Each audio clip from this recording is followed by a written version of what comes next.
open yet, but just let me know what happens.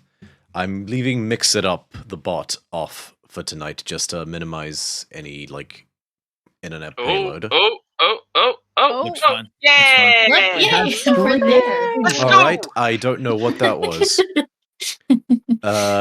Hey, sorry about that, everyone. 2 seconds. We're going to go to manage reward requests. Edit rewards.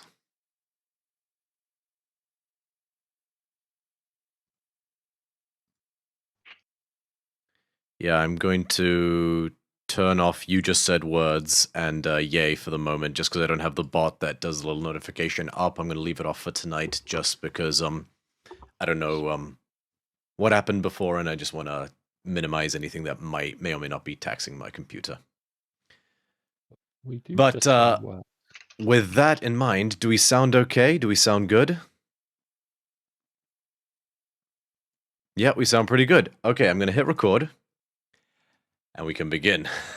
Yeah. Alright. Alright. Hello and welcome to DC30 and our Mythic Odyssey of Theros, D&D with an ancient Greek twist. I am your Dungeon Master, Romeo, and after a little bit of an initial growing pain, it is my great pleasure to be here this evening, as with all the evenings, alongside Rebecca, Sammy, Ali, Morse, Virla, Tamara, and Violet is with us. She's just off cam. We have a full house this evening. Ah! It's exciting. You're gonna need It's it. the only time we should fight the BBEG is with a full party. DM says no. Hey, it's up to you guys. Oh, to that point, actually, I am going to also need to open Foundry separately. But, yeah, to that point. Last we left off, you had, finally arrived at the island of Astraphis, the Armada's Bane. The feared ancient blue dragon that is the current owner of Matizi, the reliquary of Medomai. The next piece of divinity you need to do. Divinity? Insert random German accent that I slipped Hey into now, for no careful. 9!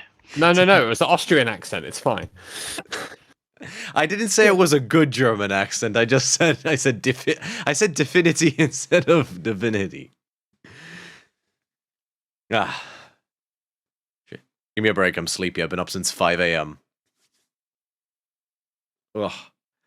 But, you arrived at this island and discovered a village upon it that you soon learned was home to a revelry of pirates who commanded 3 ships in total, you would eventually learn. This, revelry of pirates, a grand majority of them sported a variety of horrific, draconic mutation gifts. Some were as simple as a light pattern of scales around the face, others as grotesque as a hulking abomination. Nonetheless, you learned through befriending a local slave captured as a spoil of war, shall we say, that the main honchos, shall we say, that run this place are the 3 captains. A satyr named Belmos, a minotaur named Kargur, and the commodore, shall we say, the head honcho, above all, a female triton named Othorin. You quickly met her from afar as she came into the port of this little port upon this revelry, in her own ship, towing the Siren's Wrath behind her, having found it almost unattended in the middle of the ocean, and captured its crew. And upon making landfall, they present the entire revelry gathered to present their latest offering to the one who truly rules all, Astraphis, who flew down from the rocky peaks in the center of the island, accompanied by her 2 offspring, Krakix and Volska.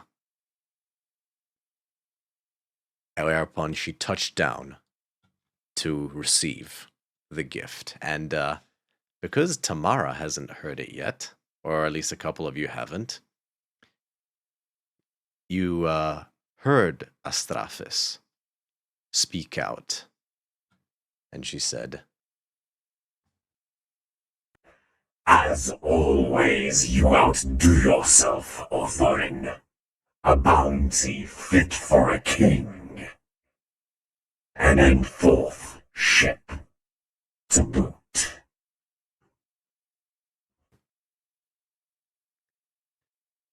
and that is we left off with Bithynia with her eagle-eyed vision, spying from afar a familiar-looking, rotating astrolabe disk orbiting Astraphis herself. And that is where we come to now. So I will set the scene with a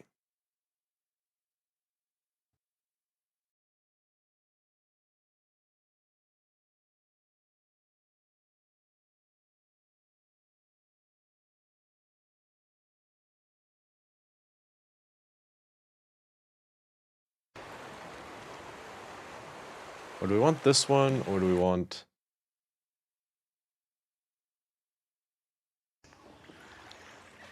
I think this is more appropriate. How's that? Is that a good volume? That'll do. Okay. Now, if you go on Foundry, you will see that the site has not changed. Let me refresh the cache of the battle cam. Interact. Holy smokes, there's a lot of people. Yeah.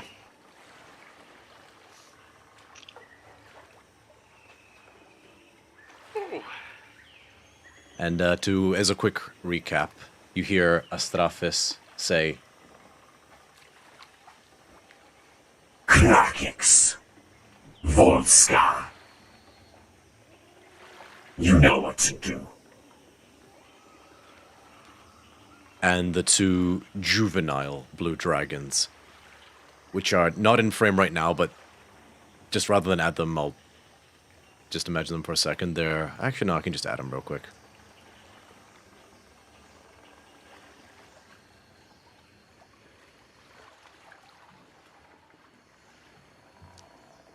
They swoop down, and they fly over the head of what you'll see look to be 3 draconic priests of some description. They're clad in ornery robes that have elements of draconic filigree to them to just give you the image of horns and a mask that has a snout to it. And they are sort of holding out their hands in a triad of worship as they seem to be chanting in a sort of mid-volume repetitive chant. And the 2 juveniles grasp, each grasp a side of this bounty of treasure in various different cases and casks that's been bound together with thick rope. And begin to take off and cart it away.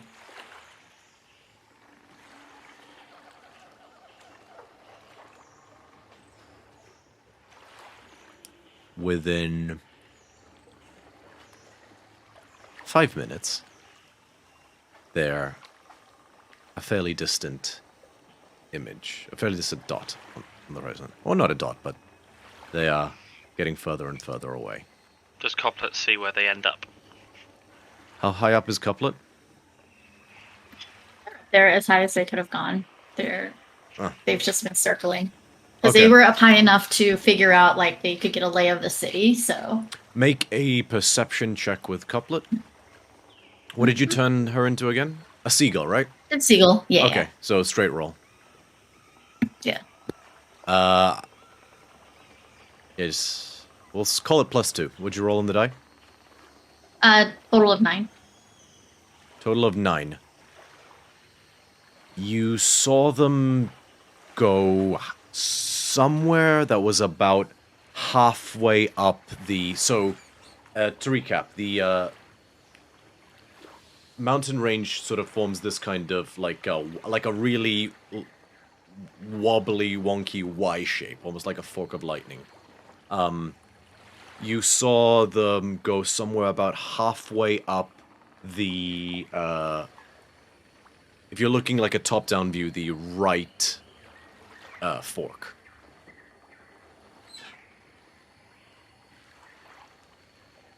So yeah, the eastern fork, if you look at the image of the island on, what's it called? Legend Keeper as well.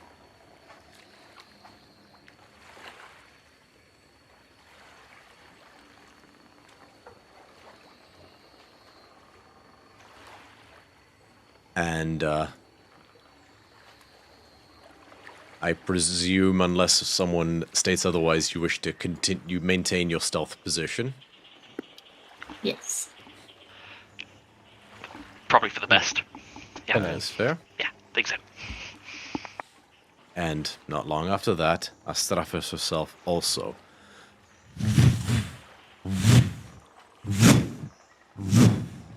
Did those wing beats come through, by the way? Because this is meant to be a really good pop filter. Okay.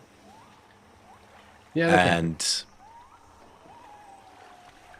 the throngs begin to disperse. Yeah, I realize it's kind of really pathetically, like, drifting away, but... And they begin to walk away. How long do you wait there?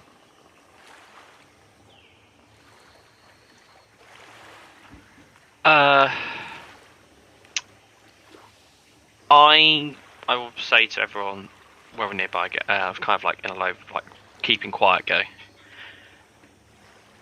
I really want to know where these captains end up going.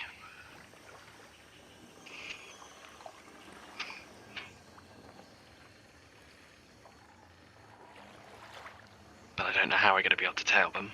Not at the moment.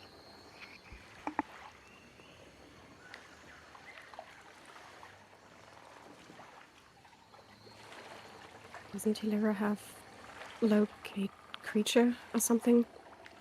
Could we use that to track them after they leave?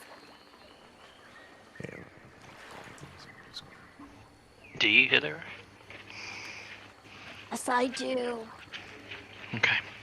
Well, I know we can't send a message to our contact, at least for tonight, but if you're able to find out where, let's say, the satyr ends up, that'd be good to know. Okay. I'm going to switch back to the main view, and don't take whatever you see on the map with a grain of salt. It's not going to be feasible for me to update everything in real time, so focus mainly on what I describe, and when it becomes relevant to use the map on its own, I will move everything to where it needs to be, because it's just faster that way. After maybe 5 minutes, Otharin and Kargur, the Minotaur, actually no, all three of them, sorry, begin to travel up the winding path that leads away from this temple and towards the rest of this ramshackle town. You know that the path that sort of surrounds that beached vessel in the center up on the rocks loops around and then sort of does like this S-bend to go into the main shanty town. and you see them walk along the entirety of that. Loop all the way around across the sort of footpath rocks, the section that looks like it was more ruined than shanty, and then they make a right turn into the shanty town and continue travel further inland. And you lose... Oopsie daisy. You lose sight of everyone round about here.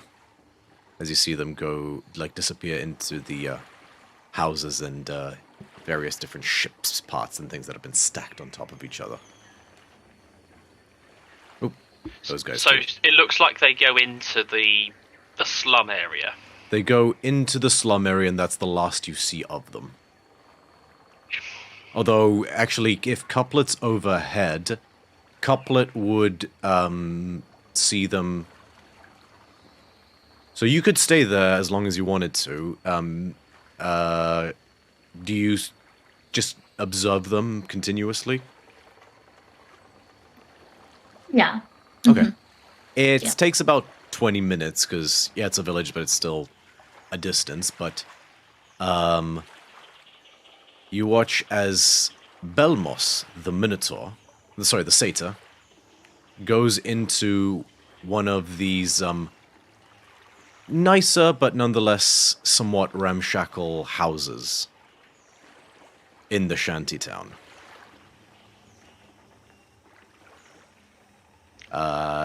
Actually, as you say, he goes into a sort of green thatched, almost... Elements of it remind you of a house that would be evocative of something in the Vale, Scotty. The green one down below. So it has like a roof made out of thatch and moss and leaves that have sort of been built into this, what was probably a white granite construction that maybe was there from before. Othorin and Kargur, however, they... flanked by a total of 9 of the... So, each one of them, the Minotaur and the Satyr, Kargur and Belmos, are each flanked by 4 of the Draconian Dreadnoughts, or these, like, Draconic Dreadnoughts. Othorin is flanked by 5. Kargur... Do they end up going inside the building, or do they just, like, set up perimeter, or what do they end up doing? They set up perimeter with Belmos. And with Othorin and Kargur, they travel further north still until the very end of the village.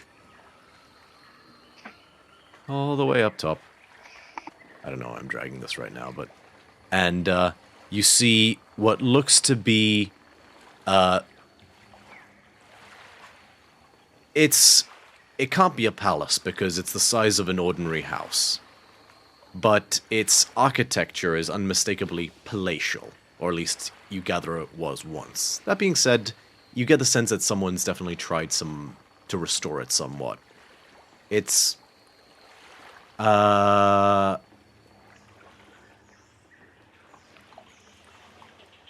it's a domed roof construct that has a couple of tiers, almost like the layers of a cake. And multiple entrances. Elements of it almost remind you of like a... Nope, no, nothing to compare it to, but it looks like other Triton buildings you've seen before in terms of the architecture, but this one has unmistakably sort of orichalcum filigree on the sides and a frame of the same material. In order to, sorry, not orichalcum, copper, like, dancing throughout it in order to gild it and make it look more regal and ornate. This appears to be some form of a more important building, or was a more important building, whenever this place was a Triton settlement.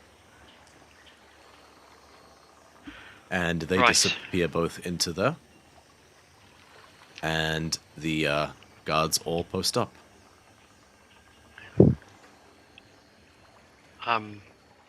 Bithynia, Xanthia, I know that this is mostly your, was mostly your battle, but with the ship now in tow, things got a lot more complicated.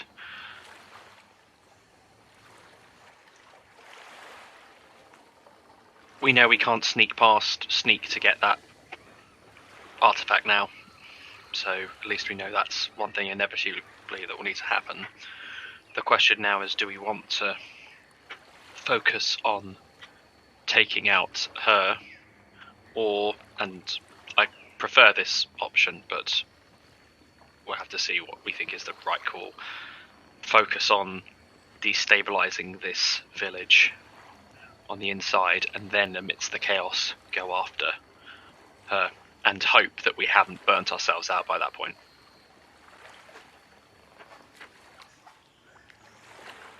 Well, if it was just her by herself, maybe, but if any of her children, captains, pirate crews, and all of these loyalists are nearby, we have no chance. We're just 7 people after all.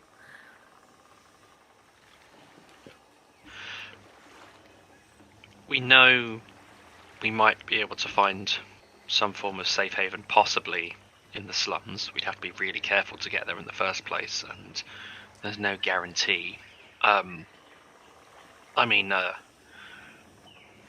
If worst comes to worst, I'm sure we could force our way into one of these slum buildings, and if they turn out to be loyal to her, we can deal with that, but I doubt that's going to be the case for anyone that's a slave here.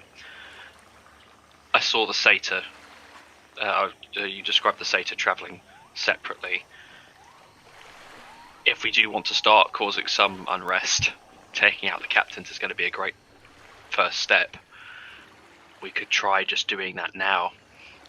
We could rest and then come back to it with full spells and whatever we need, or we take advantage of the fact that I imagine that if he's just come back from land, he's either celebrating or sleeping. Now would be a great time to take one of them out. From what you gathered, just to clarify, Kargur and Belmos were already here. It was Otherin alone that was traveling back. Was that... An Otherin is the satyr? No, Otherin is the Triton. Belmos is the satyr. Alright. What time of day is it right now? Like late afternoon, I would presume? I'd say, yeah, late afternoon. The only problem I see with this is that as soon as we take out one of the higher ranking people, they will know we're here or someone is here. And at the moment they are not aware of us yet, which probably is our biggest advantage. Thea, I think you're thinking a little bit too directly. Record scratch. Here's the thing. Sorry. You might all... here's the thing. I know I'm a fucking idiot, yeah? Yeah. I was hoping somebody would say, no, it's fine. But yeah, okay, cool. Don't sell yourself short, Bacchios. But here's the deal. I think we're all still stunned at Botch being the one to say we're being too direct. Here's the thing. You're right. As soon as one of them dies, it's gonna be, oh my god, whichever god it is, who killed them? Now, who's to say we can't convince, I don't know, somebody else to do it for us? Slip some poison in their drinks or food, or cause an accident. And I like this idea. And what would be great is if we could convince one of the other, disciple bastards of this big blue dragon, right? Why can't we get them to fight amongst themselves? If they kill each other off, that saves us a huge headache, and then we could go after the big boss bitch. The best way to create a power vacuum and those fighting for power would be take away those that are already in that position. I agree with you. If we can find a way to do it stealthily, great. but otherwise we will have to. Either way, so long as once they are gone, things will start moving quickly in terms of how they work their way through. How they deal with that power vacuum. They might start squabbling amongst themselves straight away. I doubt they'll have a method in place for immediately choosing a successor. It's probably going to be a bit less sophisticated than that. What I'm saying is that at the moment, one of those captains is separated from the rest. He looks like he has guards, but we don't know if he's just there temporarily, if he's going to go and join them later. Yeah.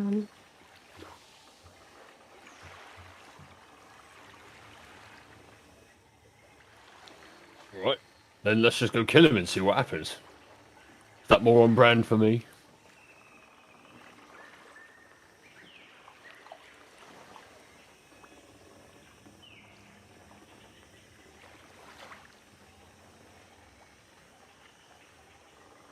Alright, then no one must have any better idea, so let's go kill this prick. I've got no better idea. Just remain eyes in the sky. Did it look like there are any within you? Did Cutlet see anyone else like patrolling that grove area?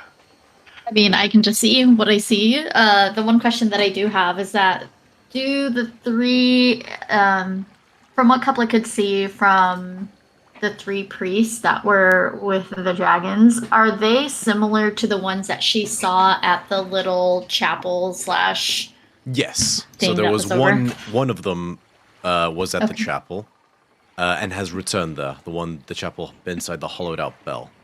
Okay. The other two, one of them both seemed to have gone into this structure made out of well, you don't know what they are, made out of giant coconuts. And since you said that they look like priests, or they are priests, They had what looked like priestly attire to you. would I be able to like discern what that is, or what? I'm guessing we're at the Temple for Thassa, right? So Make a straight intelligence check.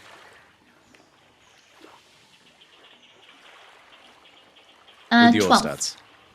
Oh, with my stats, Yeah, just with it- your what- intelligence modifier. 17 total. Okay.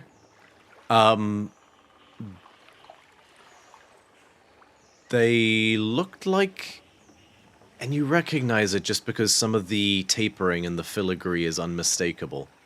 They look like they were once robes of priests of Keranos. But the symbol of Keranos has been basically patched over and and basically gotten rid of to replace it with the same head of a blue dragon with the horn that you saw mounting on the sails of each of the ships as well. With the 17, you get the sense that they possibly may have sought those robes out because they already had detailing that resembled thunderbolts and that sort of thing, and was already sort of the right color scheme, sort of a bluish or purple color.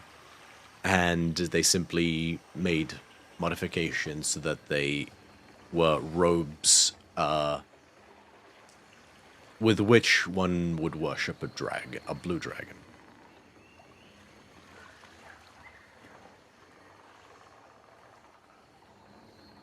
Where's Gyaranos? Or what is Gyaranos? Keranos is the god of storms. He is, you've seen a large statue of him before, actually, in the Forge of Purphoros. For Keranos is actually the offspring of Purphoros and Thassa. His domains are, other than lightning and thunderstorms, he has elements of knowledge in his domain as well. The idea being sort of like a flash of lightning being like the light of Eureka. I'll read his little blurb.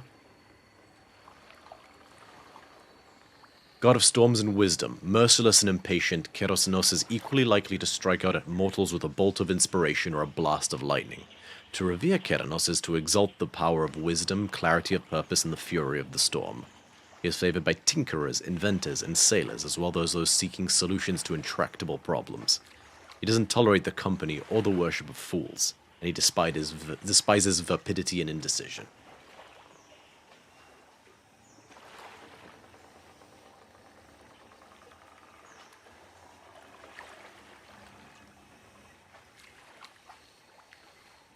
I was thinking that possibly if they repurpose these, it could be possible that maybe some of these individuals that are enslaved, maybe not those, I don't know. Either they were converted, the ones that are there now, or the individuals that wore them before on the island and have been forced to convert or otherwise know of that. Just trying to think of who or what they worship here. Who is this, sorry? The ones with the blue staining or the dragon scales on them?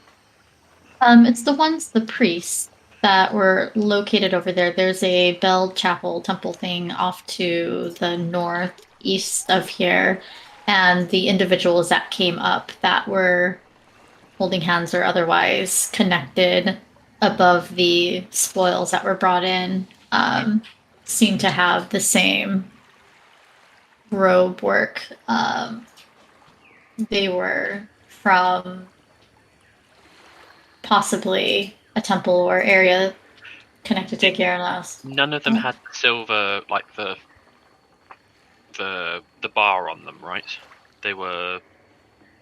None of the priests had a manacle around their neck. No. I mean, it could simply be as something as mundane, pardon the term, as those that have sought some form of like worship to this dragon. But also you might be right. Either way, I don't really know whether or not that means we can trust them or not. So we can keep out their way, and when we find out where their alignments lie, we can either step in or let them assist with the turmoil that we try and create. Would I know on top of that, like, what is accepted, anticipated, or otherwise, like, known of the people in how they worship Gyarados? Like, how they would respond or what they would offer if they happen to be someone aligned with Gyarados?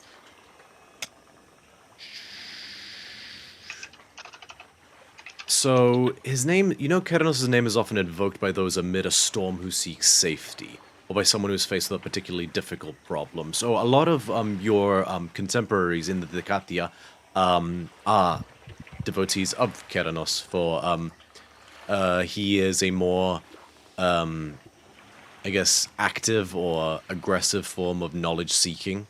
The idea of, like, discovery. He has some elements he shares with Faraka as a result of that. He... like her, he is an endorser of seeking the experiment, finding the solution. He sent many sailor who failed to offer an offering to him at sea to a watery grave. That in some historical documents you've read, that oracles of Keranos, ones that have existed in the past, including Queen Kimede, who is who was the Queen of Akros until very recently. They strive to predict the exact time of the first storm in hope of allowing enough time to stage the celebration in Akros. So there's an element of sort of precision and fanaticism. In terms of like a secret sign or something that would identify them as a loyalist of Keranos, you wouldn't know of anything.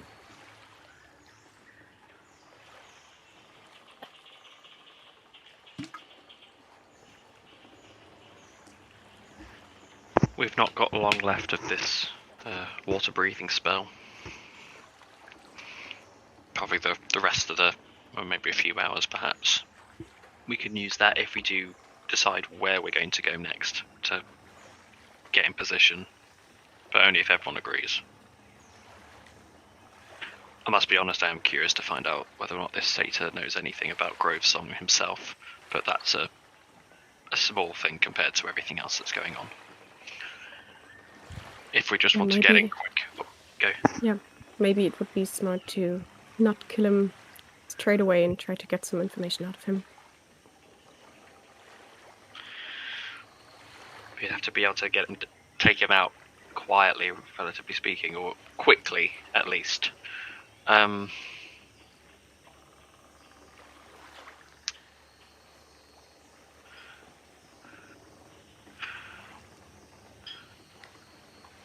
imagine evening, or we're getting to the evening, if drink is a common pastime for this wayward coastline village. Perhaps just the cacophony of just general frivolity might help conceal our intent. What was that building just north of the satyr's home? Did you get an idea of what that looked like?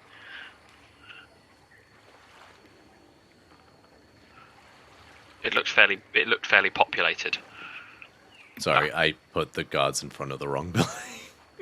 That is all good. No, yeah, they've the Chosen and the Dreadnoughts have all posted up in front of the satyr's home.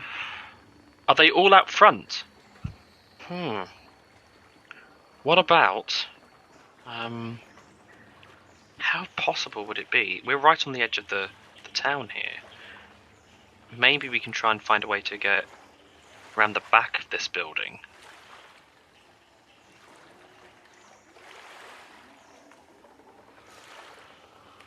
If we could take him out quickly without making a lot of fuss, we could avoid having to deal with his guard folk. If we fail, they know that something's up, but they're going to know something's up fairly soon anyway, whatever we do.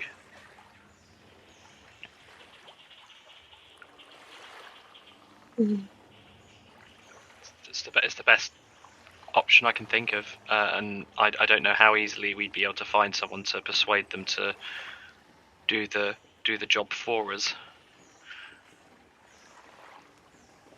But this way, at least, we can get a hope of taking at least one of them out. And if we do it well enough, who knows? Maybe we'd have the rest of the night to work on this before they realise something's up. Even then, we might be able to, I don't know, form some form of reason why he's not there. It's logical. What are we going to do with the body or him? Are we just going to tie him up, or? If we're leaving him alive, then that makes it more difficult. But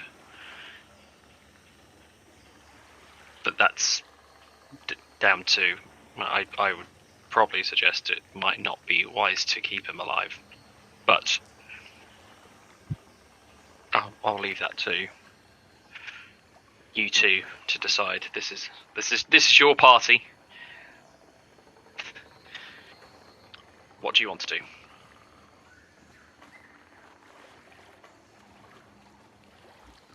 A tricky situation.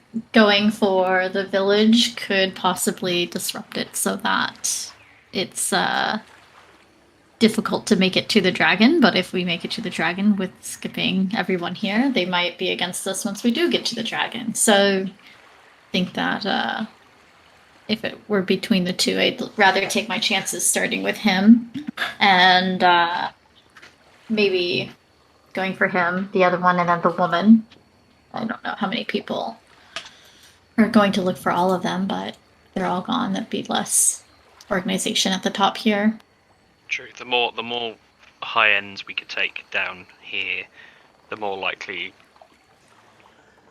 the rest of the populace could facilitate some form of distraction that allows us to do what we need to do.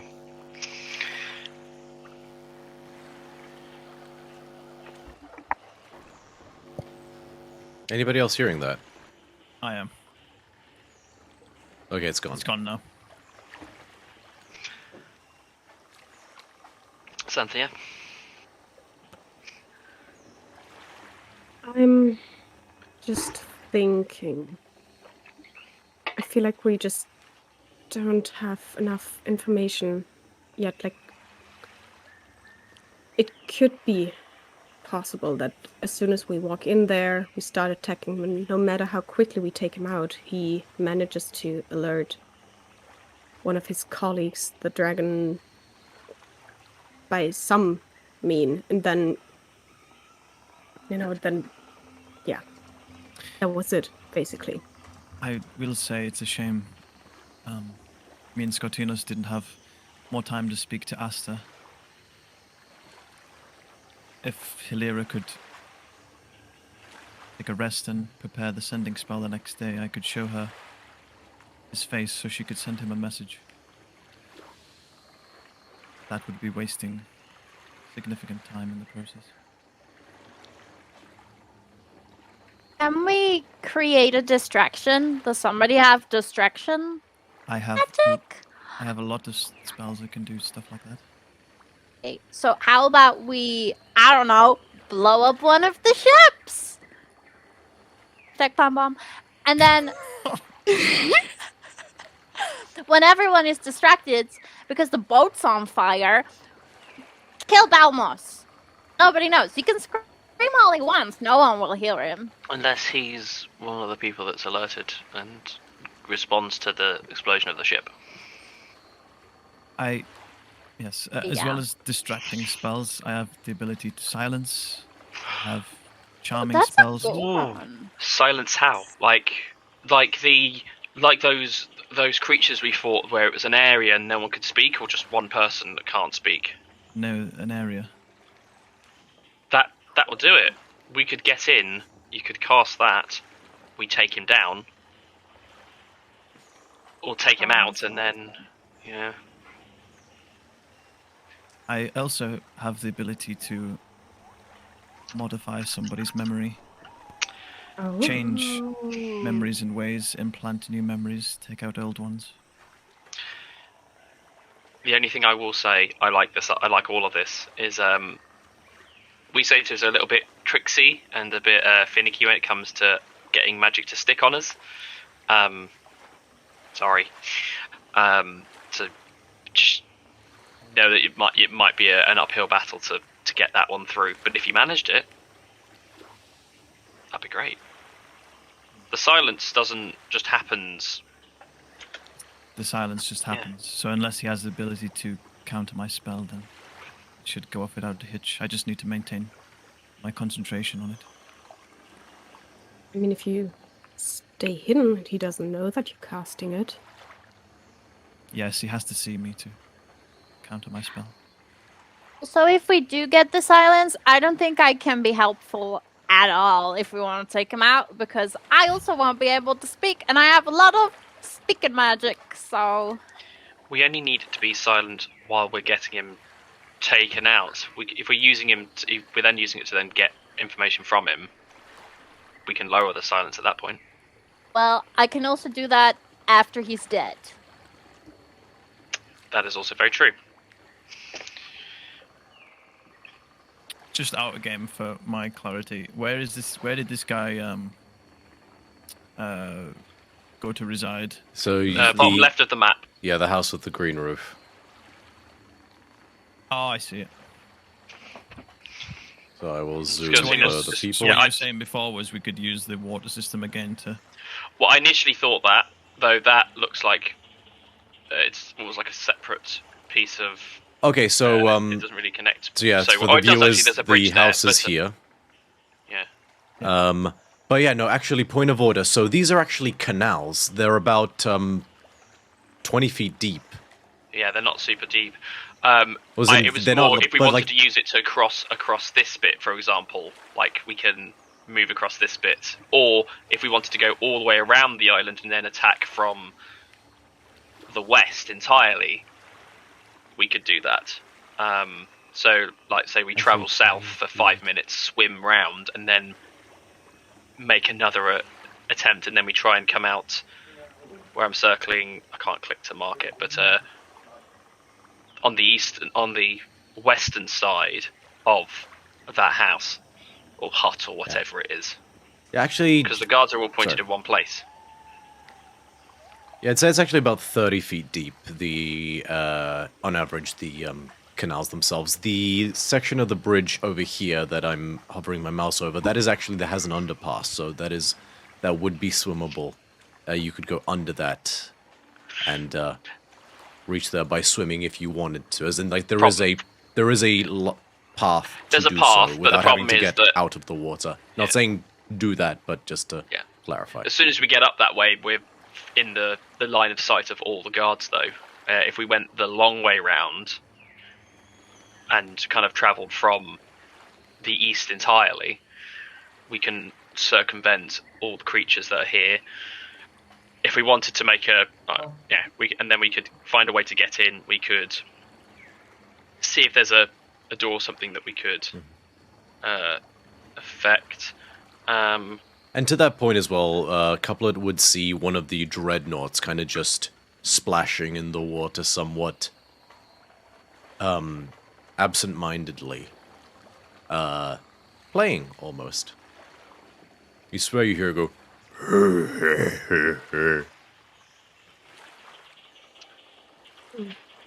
But do you think... Yeah, I think Hilera had a good point. Like, if there was some sort of commotion with one of the boats, probably at least a few of the guards would head there, I would suppose.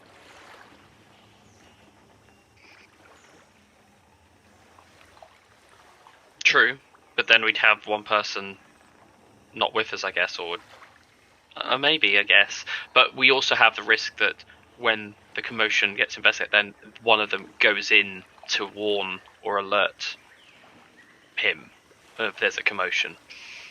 We don't know how they'd react. They could just go themselves, or if they're supposed to just guard him, they could say, "There's something up. Do you want to investigate it?"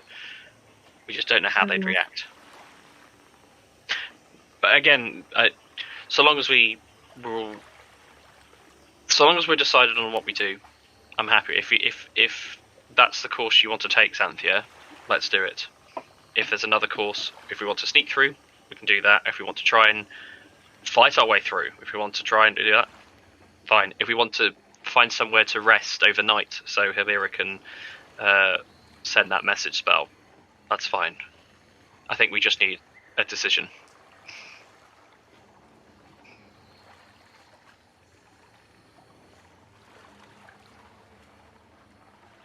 Akios, Amalia, do you have any thoughts on the matter?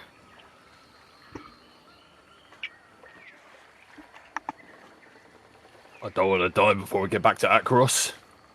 We need this thing round the big blue dragon bitch's neck. Whatever's easiest to get it, so let's just do something at least.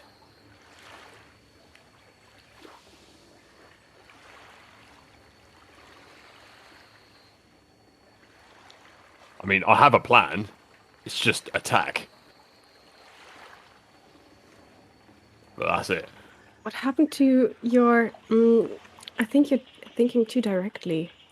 Oh, I don't know. I must have had like a really, really good, I don't know, Zen All moment. the stars aligned. It's gone. It's gone now. I'm back. I'm back, bitches. Good to know.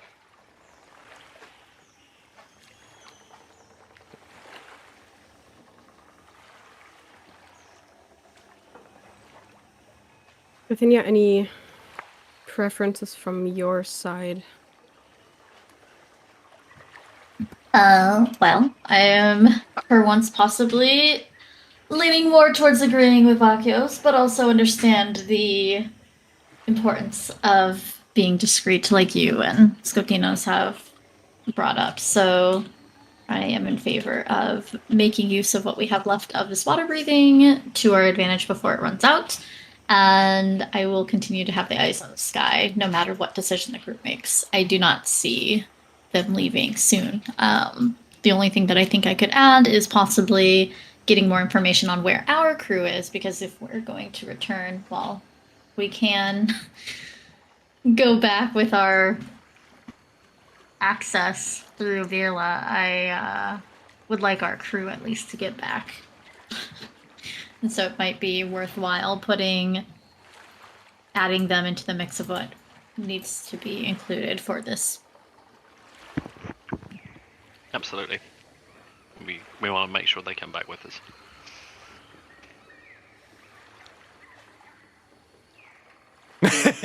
Sorry. Just the silence made me chuckle for a second. I'm sorry. So, what are you guys doing?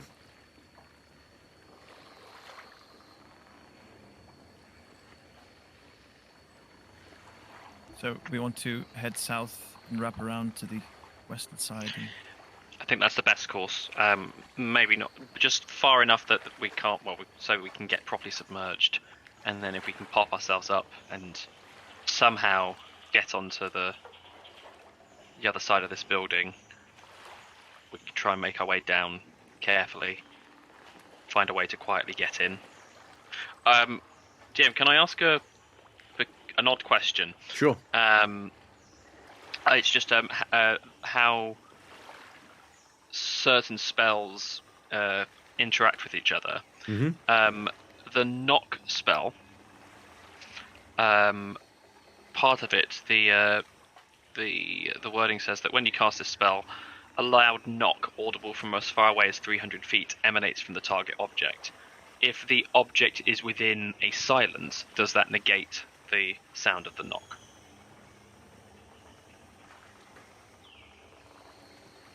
I'll say yes, because it simply creates the noise. It is not, yes, it's a magical noise, but it's not, it does not specify that it permeates, as like, you know, all around. It's just the noise is so loud it can be heard up to, that far away.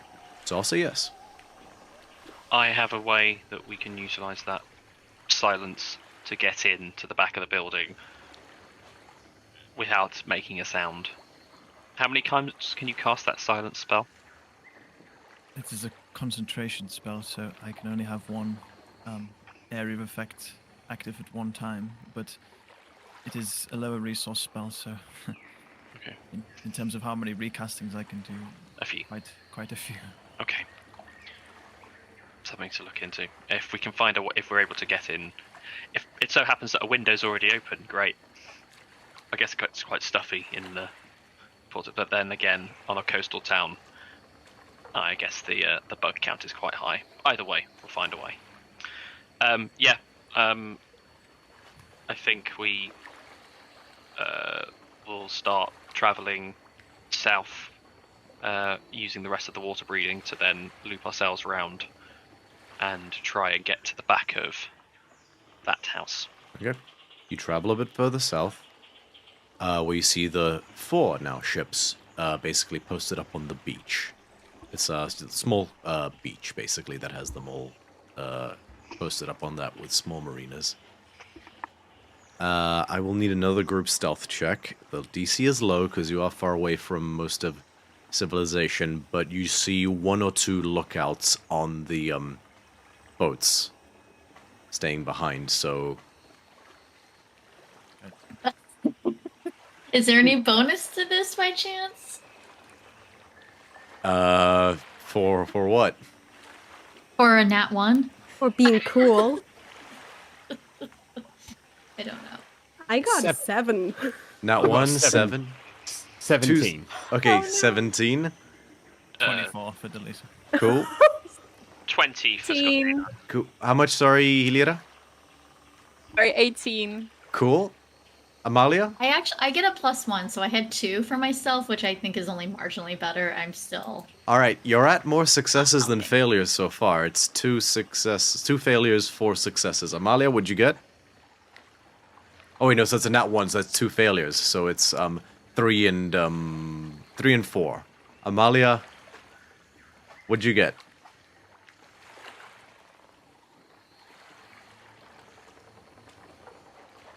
She is in the chat, you just muted.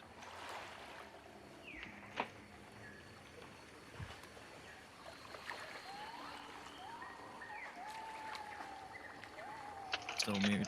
Okay, for the purposes of brevity, I'm going to roll for Amalia.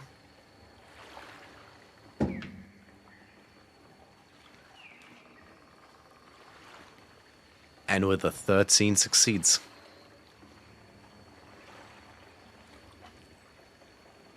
Just succeeds. Damn. There weren't too many things to avoid at this particular secluded section, but there weren't zero. But you managed to slip into the water and swim across the small bay. And then double back and come closer again. Now, the section where that would lead to Belmos's hut, there is no beach here. There's mainly rocks that have sections of root and vine that... So that you see trees that, you know, in geological terms are clinging on for dear life, but, like, to you and me, if you've ever seen them sort of, like... You get the sense that maybe some time ago there was a rock slide or something like that, and the tree's still stuck fast in our terms, but you will eventually probably slip into the sea, and there's sort of like all these overgrown vegetation that spills into the sea around these rocky sections. Is there any evidence of grove song or manipulation of the tree root or bark beyond just simple, you know, craftsman knots? Do I see any like actual warping of the wood itself? Make a nature check. 15. As you can tell, doesn't look like it. Looks fairly natural. And just like that, his reason to live has swum away.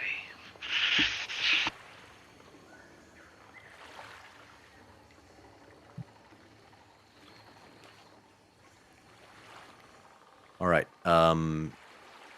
as you climb up onto this vegetation, I will need... Wait. Are we all walking up to this?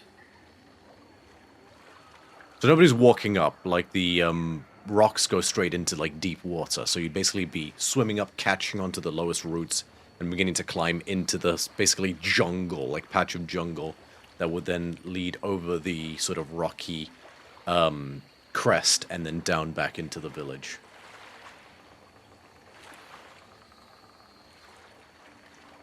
Right.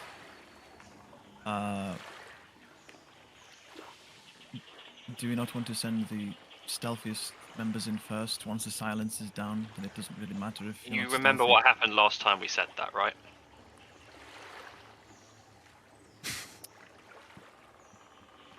No? Come on then, let's go. A quick clarification, in case you weren't aware, Sammy. You can cast silence on a object that you are carrying or wearing, and basically create a moving location, I believe.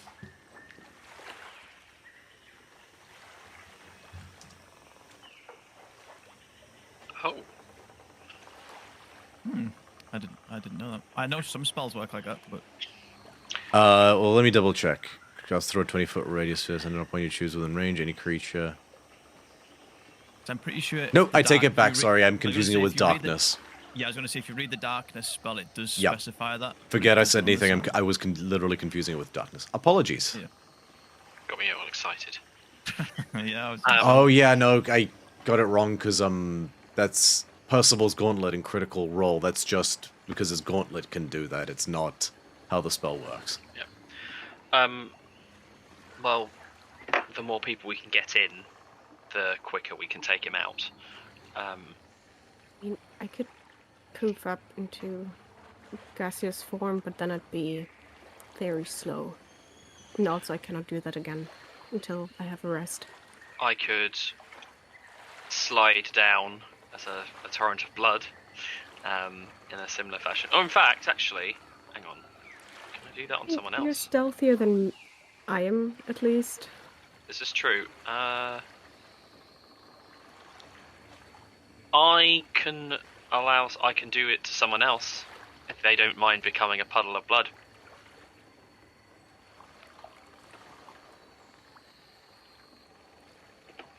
If you wanted 2 puddles of blood, I could create an illusion. I do think it's worth us trying to get everyone down there as possible. So when we're coming up to this thing, it's basically the issue. What's stopping the group getting to his house at this point? Like, what's our obstacle now? Is it about 50 foot of stacked, like basically rock. It's not like stacked rocks. It's like 50-foot rocky formation. That's quite steeped and uneven, so it's actually fairly easy to climb, especially considering the sheer amount of vegetation that's upon it. So you wouldn't be wanting for climbing surfaces, but it would take a minute to do that. Once you crest over that, that would bring you to this section, basically like... So the section of rocky steps, and I'll link it on the battle map so people can see. So down here, the section of rocky steps I'm hovering over with my mouse, like the side that you're on is just like in this area down here, and is almost a mirror of what you see here in terms of like same kind of vegetation and rocks and cool. Makes sense. Like. Can you see where I'm circling here? Just by this just on further on the left, just by like the yellow plant. No, sorry. So bottom left of the map. So basically, okay, yeah, I see that.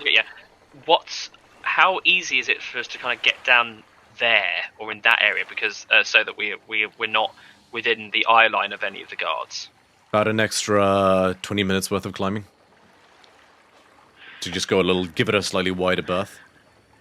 I suggest that we go for that option, because that way we can take our time. We're not visually in sight of the guards, and it looks like we still have a way to get ourselves at least down there. Once we're down, we can then kind of as a group then go in.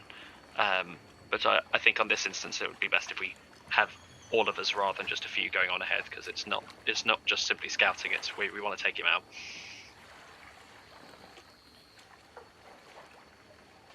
We definitely want to take him out and not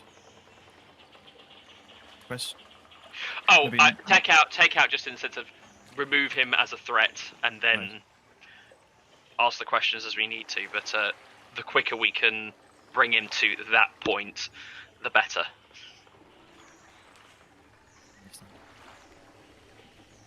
All right. You can do this. Takes about an extra 20 minutes, but it's perfectly doable. I'm going to ask for another group stealth check.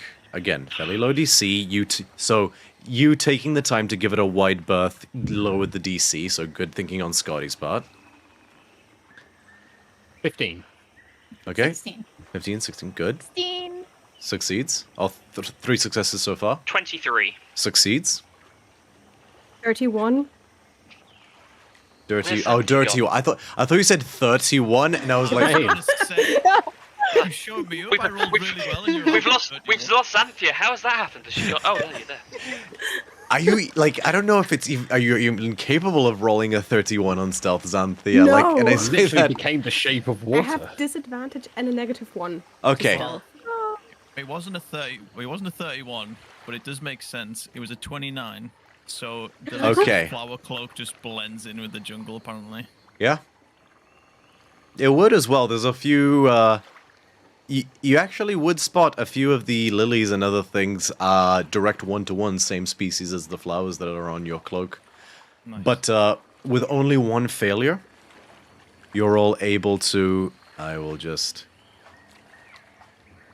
just gonna Command-C, Command-V. And as silent as you can, as you're all marching through these mangroves, Felisa pulls out a small trumpet, and it's like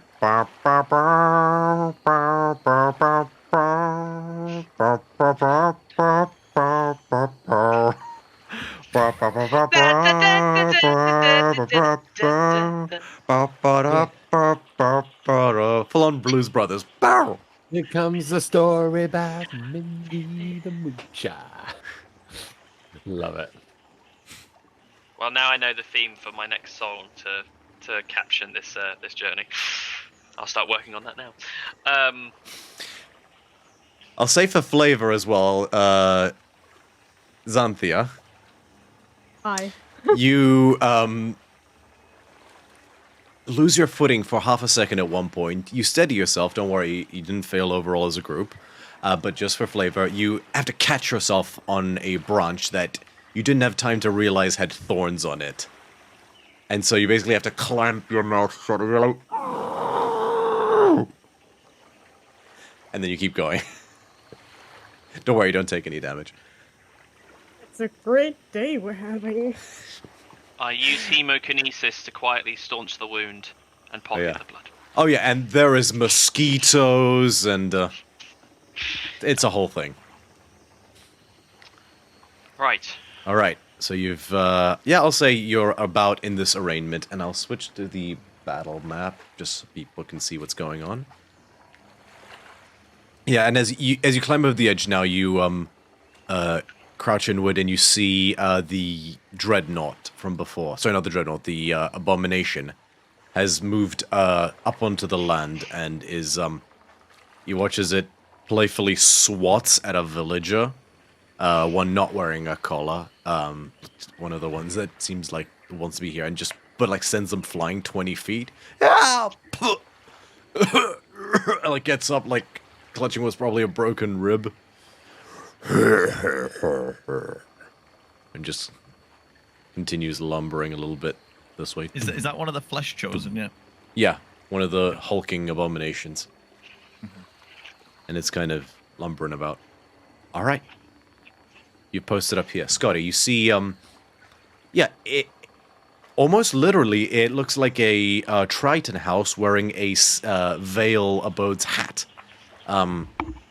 There was basically the foundation, the walls, the skeleton, essentially, of a former Triton house made out of a beautiful white granite, worn a fair bit with time.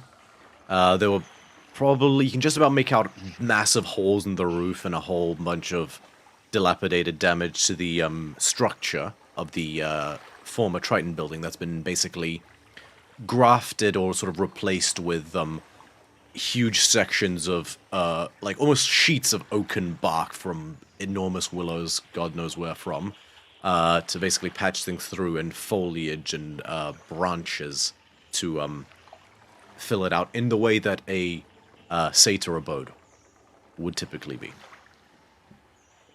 He's been here a while. Not for much longer. In terms of any entryways, windows...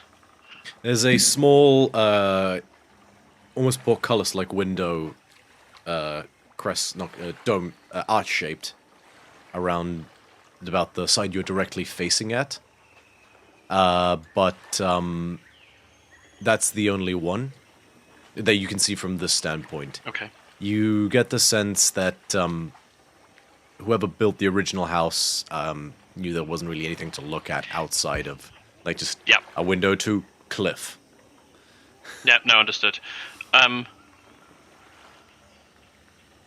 How far away are we from the house? Varying degrees. You, in particular, Hilira, are about 35 feet from... 40 feet... 35 feet from the nearest wall. Could I move closer? Yes, you can. Scotinus is also going to start making his way towards... Making his way. Yeah.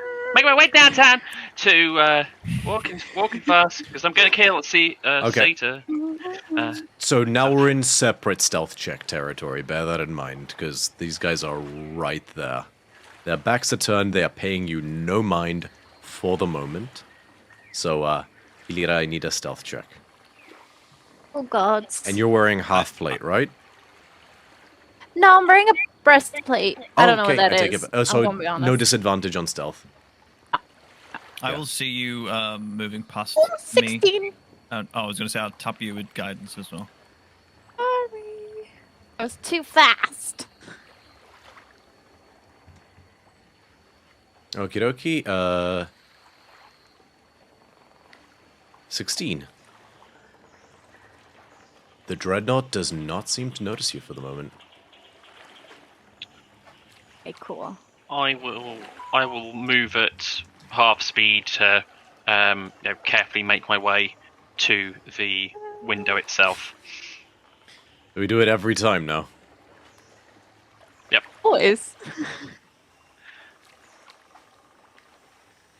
Okay, make a stealth check, Scotty. Okay. 15. 15. Alright, I'm gonna ask a question that's gonna give something away here, but I don't actually remember the rule. If you meet someone's passive perception, who succeeds? If you I'm pretty match sure it. I'm pretty sure it's the defender, which would be Correct. the opponent. Unfortunately, Okay. I think I it would be agree. them. Yeah. 15 agree. is his exact passive perception. Yep. But he is inside. So I'm gonna give he's in the house.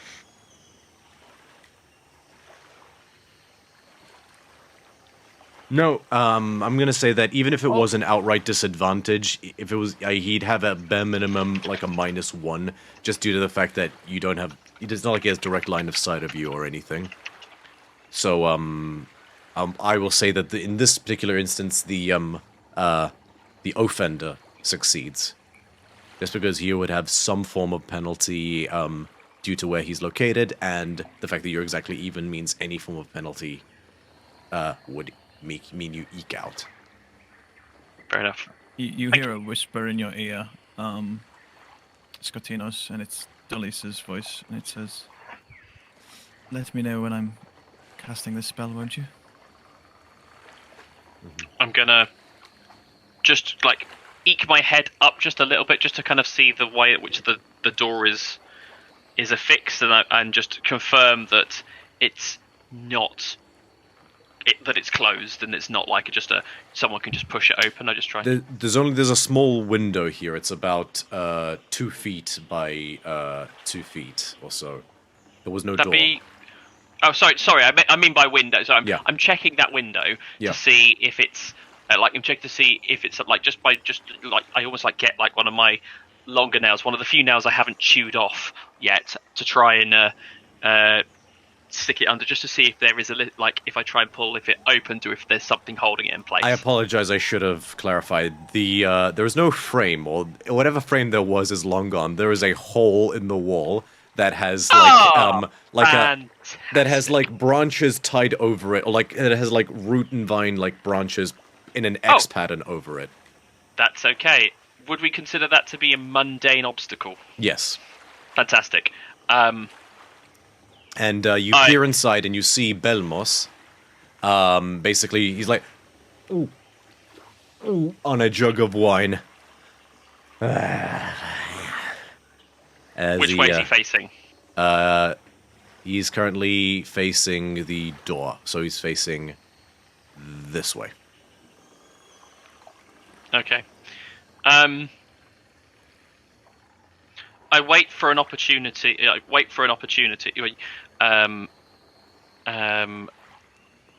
For him to be looking away, and when I see that opportunity, when I see he's looking away, I'll give the thumbs up to Delissa. Okay. After about a minute, he reaches for a bowl that had figs at the start. That seems to be empty. He's like, fuck. Gets up and walks, and he's turned his back to you right this second as he goes to a chest. It was in like a larder, like a miniature larder desk type situation. It's almost like a vanity mirror, but for food. Yep. I give a thumbs up and I point to the window. Okay. And with that, she will cast Silence. This thing looks like it's 40 feet wide, so it'll encompass the whole building. The whole building? Mm-hmm. Okay. Scotty, you immediately hear the world go quiet. Yeah. I'm going to, knowing that I haven't got much time now, I'm going to subtle cast, because I have to subtle cast because it has a verbal component. So I use a sorcery point to subtle cast knock, and climb myself through the window in almost like a one fell motion. Okay. Cool. I'm going to ask for an initiative roll in a second, and there's a very specific reason why. There's an alarm spell on the house. No, it's actually simpler That'd be than fair. that. I mean, just, It's actually simpler than that. So you, as you release the spell and the world goes quiet, Dolisa, you watch Scotty. Actually, no, because there's no somatic components either. He just he squints almost for a second, and you see almost like a spark in his eyes, like a ruddy red spark, but no verbal or somatic components. And the lattice of branches that's been tied down to form a window frame blasts off with what would have been a loud oaken snap, but no sound comes out. And Scotty, you quickly clamber in, and you are inside the house. And in the space of that, what you see is Belmos, as he's reaching for the figs, looks up, because everything just went quiet for just him went as silent well. for him as well. Yeah. And he turns around. Do I have the chance to roll into cover in some fashion so he doesn't immediately see me? Roll for initiative. This is what I Okay. mean. So Yeah, no, that's fine. I'm gonna say roll for advantage with initiative. He's not Okay. completely surprised, but I will give you advantage on the initiative roll because he's he knows something's up, but he's still sussing things out. He Is doesn't. that everyone or just Scotinos? Hilira, you would see this happen. What do you want to do? Can I throw my whirlpool dart at him? Okay, I will ask for an initiative roll from you, Hilira, with advantage as well. Okay. Okay.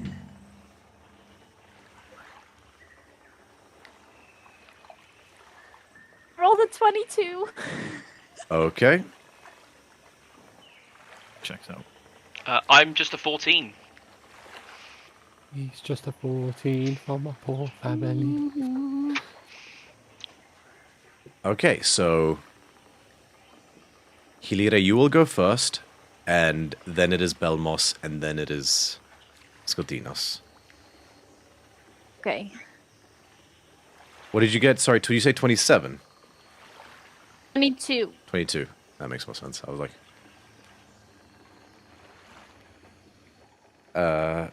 Belmos got an 18 total. And 14, right, Scotty? Yes. Okay. So, top of the initiative order, Hilira. Yeah. Wait, I can't find my darts anymore. I would like to throw my dart at him. Okay, and what is that, a strength saving throw? No, it's just I just want to attack him with it. Oh, so you want to use it as a normal dart? Yes. Okay, go ahead and make a attack roll. Cool. Oh, that was really bad. 11? 11 misses. You watch as quick as lightning, despite seemingly being shit-faced, he pulls a Xiphos short sword from his belt and basically swats the dart out of the air. On my dart. For my bonus action, I'll flip him off. And for my movement, I'll get into the house. Okie dokie. With your full movement, make an acrobatics check.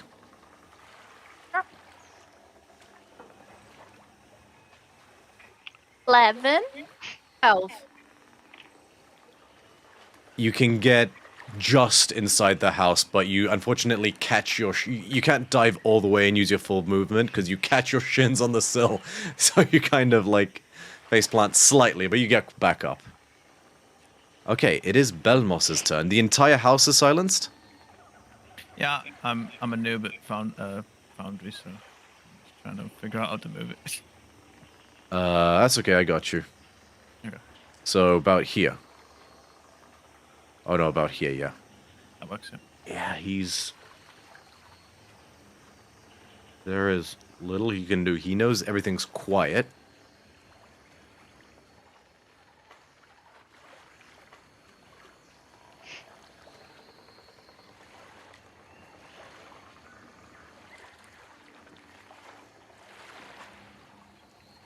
He's going...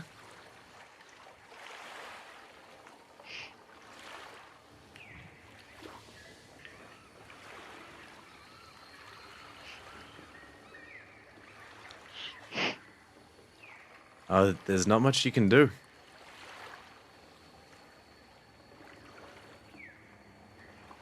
He's gonna run up to you, Hilira. And he's going to use a short sword attack. Okay.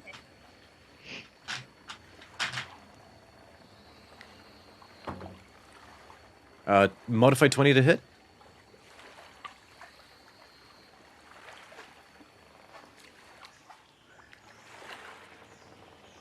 Modify 20 to hit.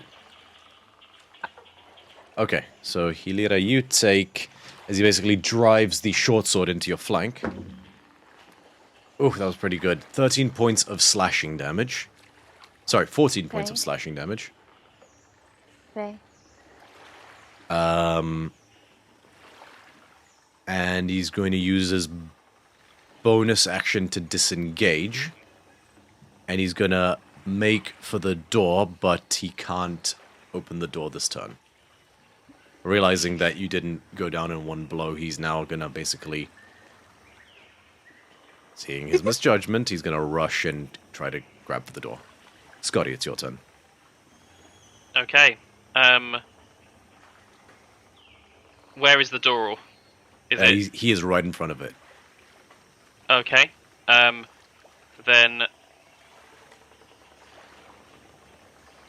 Hemokinesis is just somatic. So, I am going to spend 2 sorcery points to cast Hemokinesis. Can he please make a Constitution saving throw, please? Can you subtle cast when you quicken spell as well? Sorry, this isn't subtle. It doesn't need to be subtle because it's not got a verbal component. It is just a quicken. It's just a quicken spell. Okay, Constitution saving throw. Yep. You So got it. as I move over, I'm going to grab and I kind of like make as if I'm trying to like pick him by the collar and yank him back, or attempt to.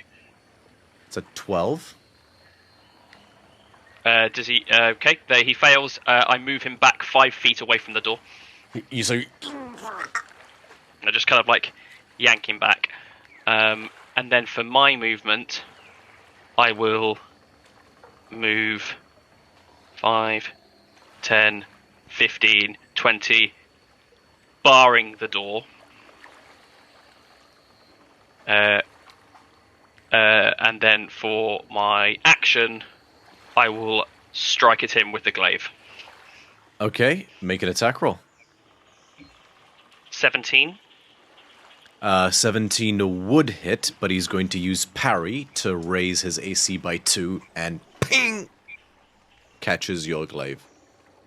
But he looks at it, recognizes it. And then as he looks back, I just look back and just go. That's my turn. Okay. Go back to Hilira. Okay. I think Hilira realizes she's not a melee fighter, and she turns towards the rest of the group, just kind of staring. Okay, point of order. At this point, I'll ask, what is everybody else doing? So I guess while this was happening, Delicia's got a good vantage point. She's cast silence. She's kind of narrating to the rest of the group what's been happening. And that the silence Would Bithynia be able to watch this as well, since she has her seagull up ahead? Like she... Yeah, so you can actually, you can just about peer into the window and see that there's a scuffle going on. I can see it all. Got it. I'm gonna stand by. Stand by? Okay. Botch? I think Xanthe would have turned into gaseous form and, like, silently made her way closer to the window. Okay. Make a stealth check with advantage. Okay. 16? More than enough. So you're at the window now. Cool beans. Just gonna stay there? Yeah. Okay. Seeing this happen, Bokios would have definitely been like, "Oh, hello, some action at last." He would have tried to, in the most mundane of ways, try to stealth his way over. Okay. Make a stealth check. Oh, come on, don't fail me now. Ooh, nice. 18. Succeeds. You arrive right at the entrance next to the windows, Anthea. Essentially, I'm ready to just, one hand, great axe in one hand, other hand, just like ready to bamf myself into the window, one-handed, and just Okay. go. Who is planning on going in the next round? Bokios. Initiative rolls from the two of you. Anybody who chooses to linger outside will get a turn at the You end go of the first. combat round automatically. I got a 19. I got a 4. Nice. Advantage with barbarians. Okay, Bithynia, are you choosing to remain outside? Yeah, just for a point, just that dragon that's over here on the map is not there anymore, right? Which dragon?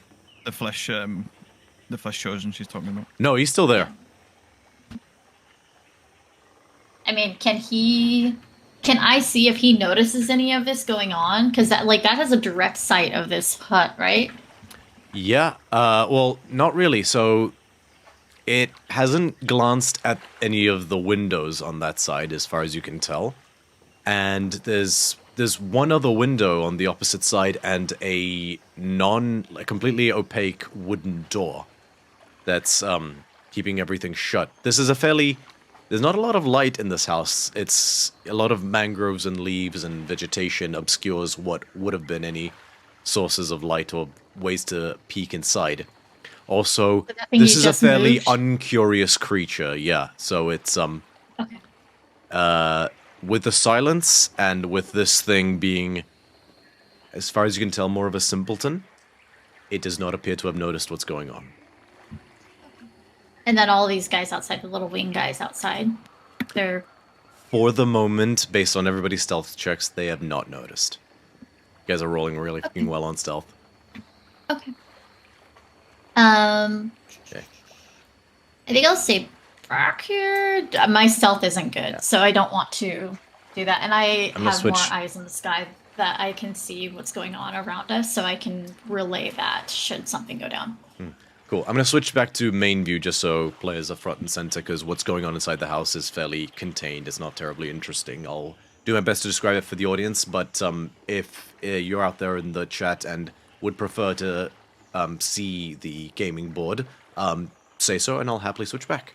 But yeah, so you're in the hut with Belmos now being cornered on all sides. So yeah, so as I said, everybody who rolled initiative will go in initiative order. Anybody who chooses to remain back will get a turn at the end of the combat round. Great. Okay. Pressing onwards. Hilira, it is your turn now. Did you... Yeah, you had your... Yeah, Hey. go for it. Can I move next to Scotino's? So we're double barring the door. Yeah, you, yeah, basically you wade through the house, which is it's like a hoarder. It's like if Penelope, the potion maker, were a hoarder. There's like sort of different poultices and things like that, very evocative of what you've seen. It's very Satyr. Like, this guy seems to be like very red-blooded Satyr, so to speak. Different filigrees and ornate wooden structures, but it's all crammed together in a haphazard fashion. And you're able to bar the door alongside Scotty. Okay. So that was your I movement. will take out my rapier. I've been training, and I would like to try and stab him. Okay, go ahead and make an attack roll. Yes. This is so not going to end well.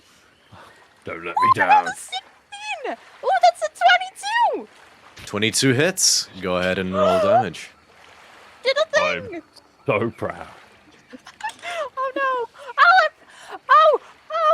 I rolled an 11! That's max damage! Nice. Holy smokes!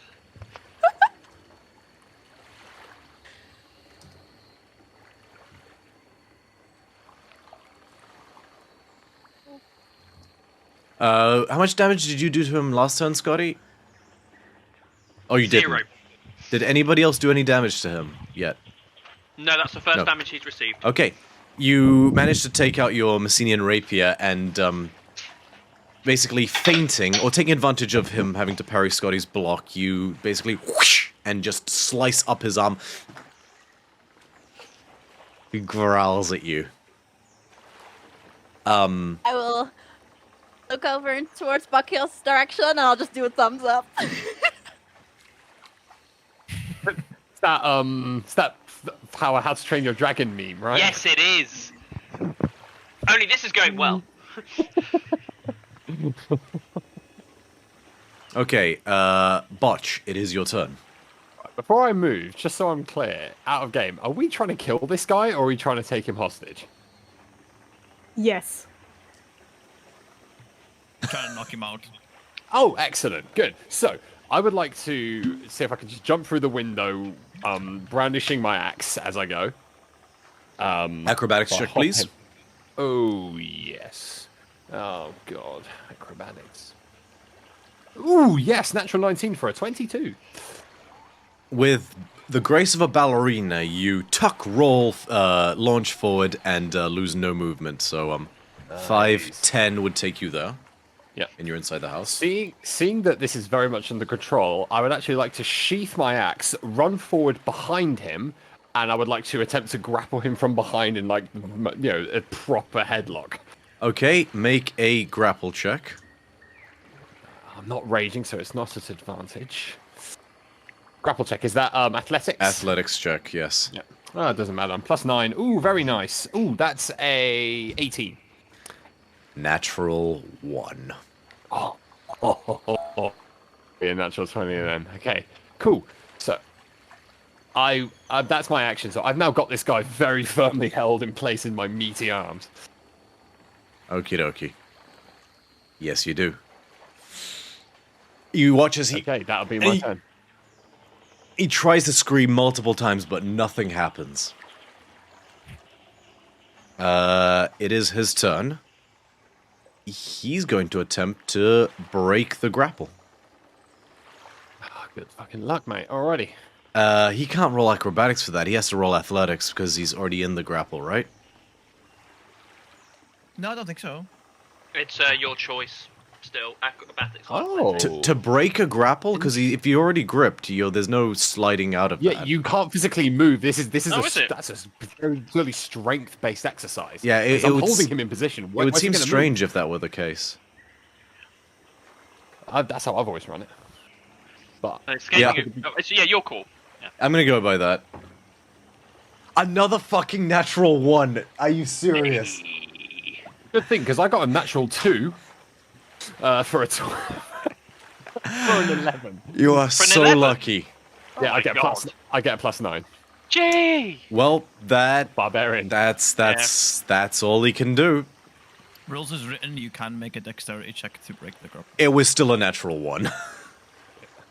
Just for future. Scotty, it's your turn. Well then, this is going quite well, I think. You have all the advantage over him, so do what We you want. do. Yes, it's true. I have time to check my spells. You're just there, just like, what to do with this man? That's a verbal and somatic.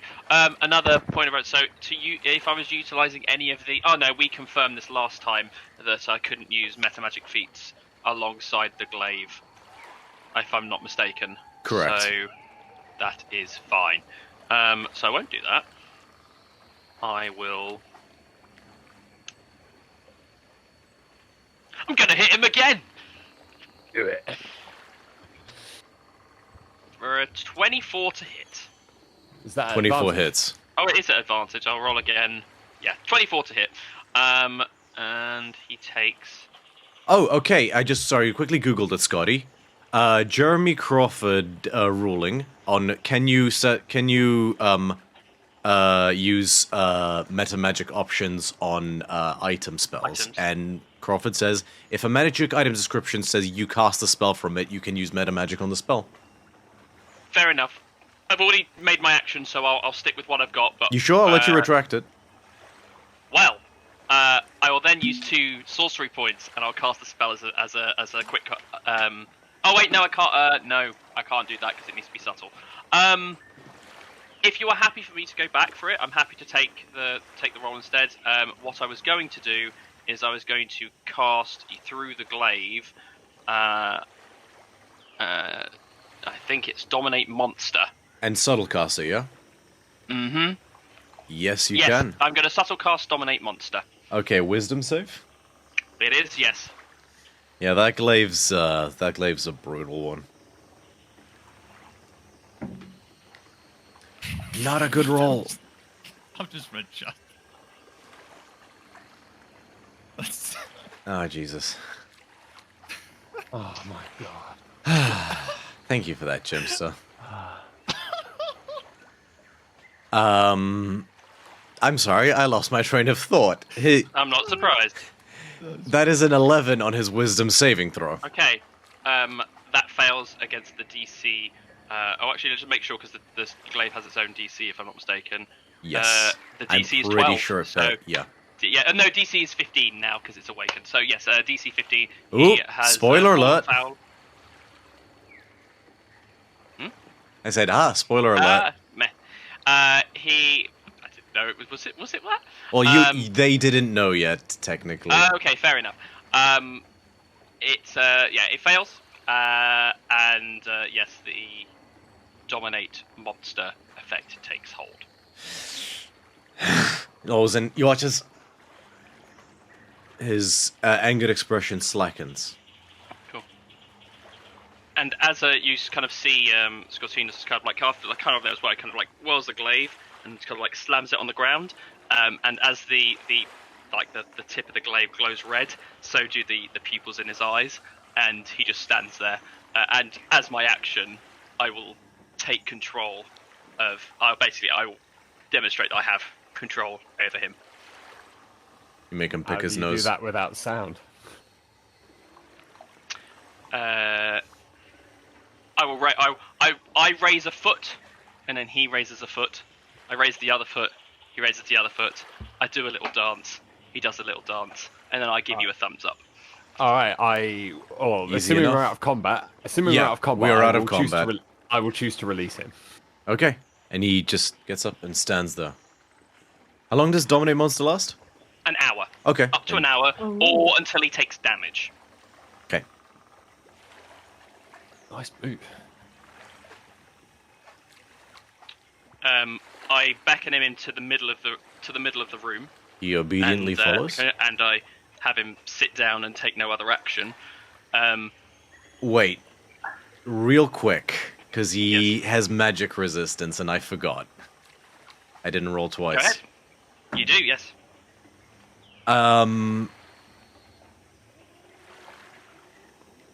No, the other one was a 13, I don't believe this. DC is 15. So nothing changes, just had to be sure. Yeah, you rolled a 6 fair enough. and an 8. Whew.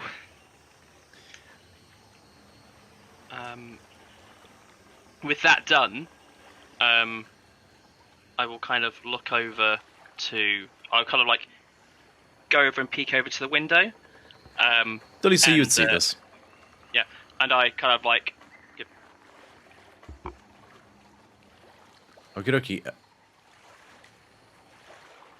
You see this, Delisa. Yep. Yeah, she knocks it off. Okay, and sound returns to the world. Bithynia, was there anything you wish to do just before we... I'm good. Okay. That's better. I hate silence. Yes. I command him to say nothing, barring answering our questions to the best of his ability, and in a quiet voice. That's fine. I will then kind of position myself in such a way that I have vision of Delessa again. Okay, easy enough to do. She will message you, so there's a comm link. Cool. Right. I have him for an hour. We can ask all the questions we want. If Xanthia has questions, pass them my way. Xanthia slithers in through the window, Oh, yeah. still as a freezing cloud, and then just Oh, whoop. And she's there. Hello. All good. But if anyone else has a question, I will keep a watch from out here as well. if it looks like things are going to go downhill, pop the silence back on, and we'll use that as our signal. No one attack him. It's only, and as you kind of looked like it's very I think the best way to describe it's very cyberpunk blue eyes effect going on here as well, like the glow there as well, and my eyes, like it's to the point where you'd almost think that they would probably glow if there was no source of light. Surely it's not, there's no light there as well, but there is just a radiant, almost insistent glow that's coming from his eyes, and it's almost hard to kind of to avoid seeing that. And Scotty's got still a bit of the not quite as much of the mannerisms when he's in the Tasha's Otherworldly guise, but his expression has changed somewhat, and there's a little bit more of a jovial, bit of a slight upturn to his grin. I'll ask the questions, just send them my way, and he will behave himself for an hour at least.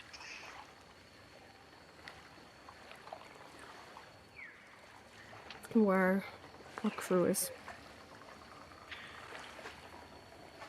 Answer the nice lady. Sorry, I couldn't hear you. That was the DM. What? Where's the crew? Our crew. Oh, right. Thank you for the clarification. They're, being held in the cells. Where would those be? Give me 1 second.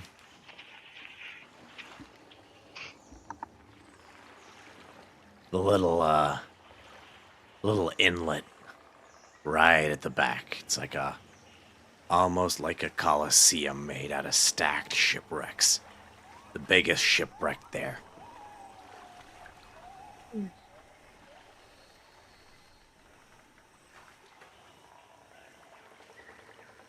Did we see the ship itself get towed away, or is that just now in the harbour at the moment? That's just in the harbor at the moment. Okay. Are you expecting visitors tonight? Here. Oh, no. No, I was gonna go out on the night on a town. Well, maybe you still can. We'll see how things go, eh? Sure. How long do you think it would take before people would notice you had gone off on a wee adventure? If you were to disappear?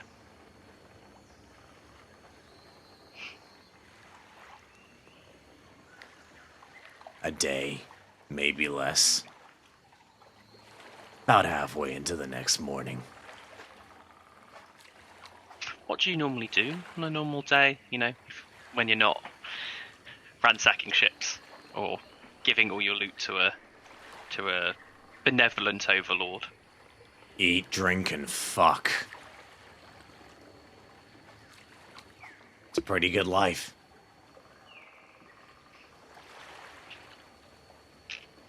Gotta satisfy my high standards.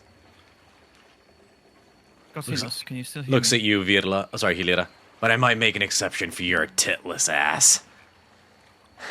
I walk over and I grab my dart from the floor. Look with me again and you'll find out. I don't know what's funnier. The fact that you think your titless ass intimidates me when I've got a fucking dragon hanging over my Hilira, head.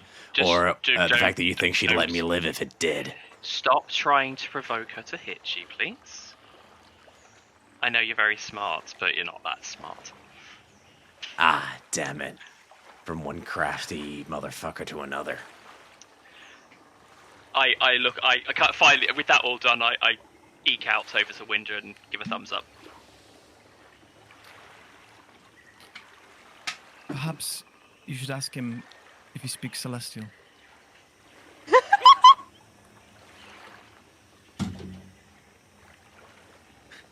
Nice. That was satire, don't worry, darling. You know what? Take an inspiration for having the self-deprecation. Atta girl. Yeah. Atta girl. Give yourself an inspiration for that fantastic. degree of self-burn. For the self-burn. Those are rare. Oh, those are rare. What do you know, if anything, about the army of returned that now are threatening most of the major cities in Theros? I've just learned it's happening. That sounds Fair like big news. Yes, quite. You don't happen to be proficient in the old Art of the Veil known as Growth Song, are you? Can't see any evidence of it around here, but just in case. I haven't been to the Vale since I was this tall. No. Pity. I'm flattered you think I'd be capable of something like that, though. Well, I'd like to think that some people have the potential for change. But Nah, I'm just need to good be a for big- stabbing and skulking. So, tell me how this village works. How do you keep the slaves underfoot? Look out the window.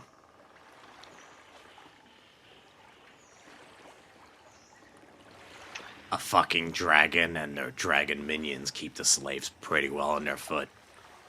Besides the fact that we'll stab them. There's not that many of them. How many are there? Well, with your crew... your crew's about 80, right? Just like a quick little... 115. Now that your crew is here. And how many armed members of the public are there? How many devotees to the dragon? Talk me through the numbers. Well, there's 3 ships. Mine, Karger's, and Otherin's. Otherin's big boss bitch. She gets all the cool stuff. She gets an extra dreadnought, an extra abomination. 3 for her. 5 dreadnoughts for her. Me and Karger get 4 and 2 apiece, respectively. Aside of those, yes. What about the rest? Where do the rest end up? 90 chosen in total, 30 per ship. The rest are, pirates, but, sailors first and foremost. They run the rest of, would make up the rest of the crew that would just deal with sailing. The chosen are the one that fight.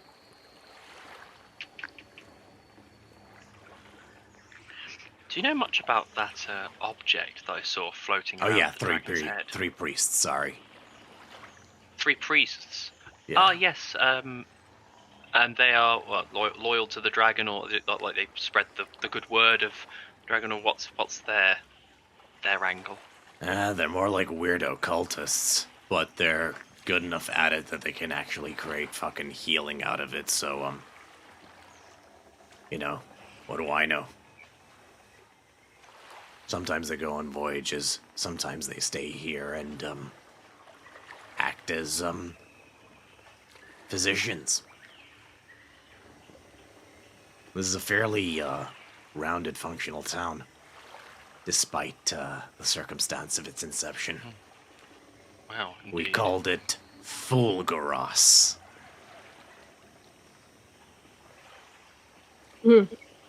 Funny. Right?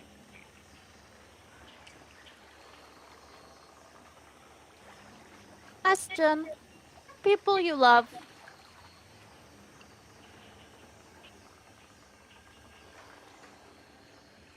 It depends on what you mean by love. All you care about them, you would be sad if they died.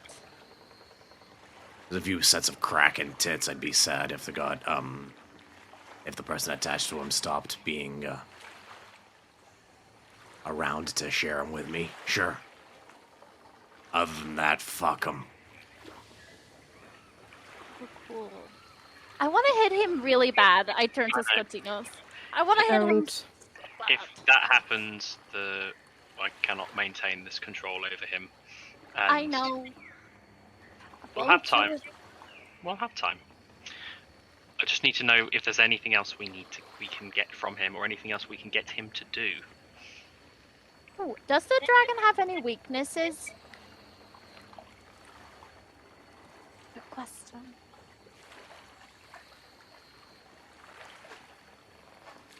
He's gonna make an intelligence check.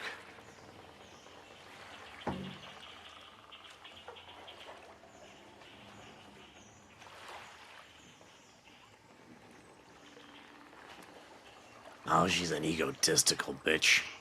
Cares about number one first and foremost. Speaking of the bitch, do you think she's aware of the Army of the Returned? Or would you think that she would care to know? Honestly, I don't think she knows. I don't think she cares. Actually, no, that's not what he says. I don't know if she knows. I doubt she cares.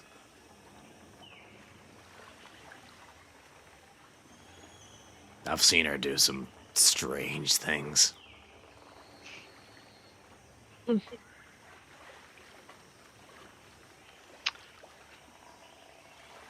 How easily would just another pirate be able to blend in this village? Or would they stand out like a sore thumb? Yeah, there's not that many of us. You wouldn't get far.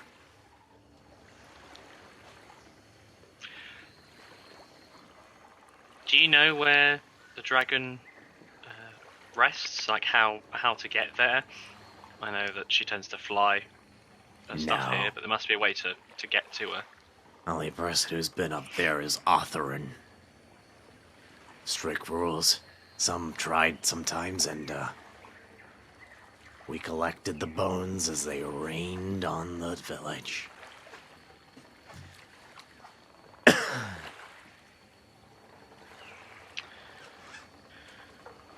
Right, well, the only other thing I can think of, I still have about 45 minutes left on this. I can have him go and grab a slave if we want to pass more messages across in some way. Speaking of the slaves, like where do they all have, like, do they rest in the slums themselves? Are they all guarded, or do they just... They're owned by different people. They usually follow them around. Follows, normal slaving conventions on the mainland. Do you have any slaves? No. Too much work. That's a pity. They could help maintain an illusion. Here's the thing. Okay. You wasted your time trying getting in here. I fucking hate the cunts. Karger and Otherin both. I just wanna kill, eat, and fucking drink.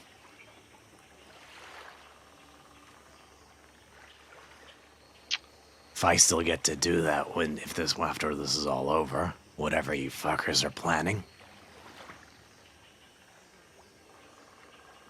maybe I can be all cooperative without you being in here.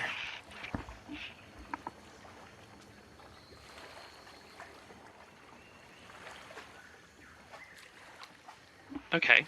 Well, I'll leave that for others to decide. In the meantime, everyone, can we think of any other questions that we want to ask? Anything else that we would benefit from working out? Whilst this is happening, I'll say if you wanted Bithynia and Delisa both, you can get inside the house without. We'll make you roll a stealth check for that, just because you would have time to do it quietly and slowly. Are you wanting to join the others? She says that to you, Bithynia. Sounds good. I'm probably gonna stay up here just to have someone at least outside seeing what's going on. I have the ability to see what's outside. I've been able to see farther than anyone up to this point since we've landed, because I have my goal in the air. Right. I'm still going to stay outside, however. Sorry to interrupt, Rebecca, can you do me a quick favor and turn your camera off and on again? You're showing up on OBS, but you're not showing up in my preview.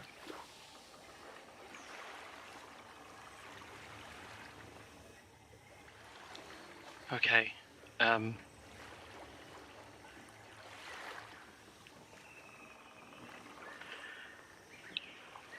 How easy? Well, what if you were going to try and make a move on either of the other two captains? What would you do? How would you do it?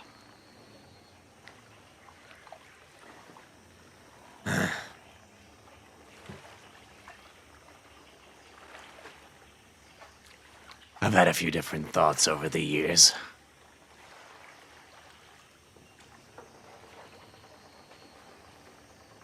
Karger's tough, but he's not that bright.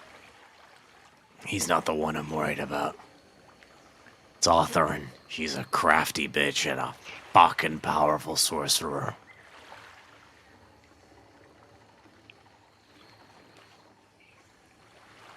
Never was able to come up with something better than overwhelming sudden blast or strike, getting them all in one place. I'm gonna quickly refresh Video Ninja. I don't know what'll happen for the call, but...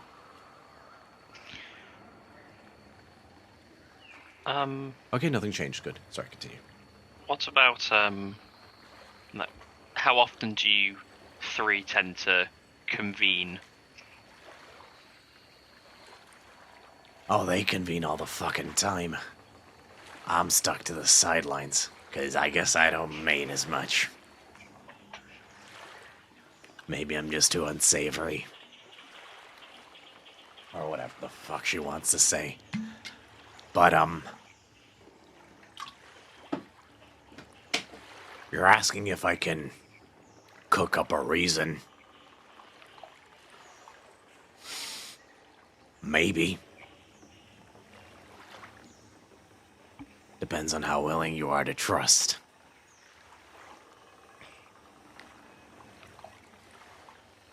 Well, I have you under a form of control at the moment. Are you trying to deceive me? No. Here's the thing, though. I need to know I'm not gonna just turn around and sign a knife in my gut when this is all over. Me, my guys, they go free.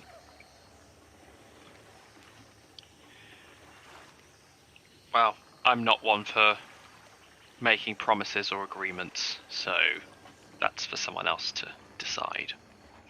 But, hey, if you want to make the case to these ones, you can do so quietly.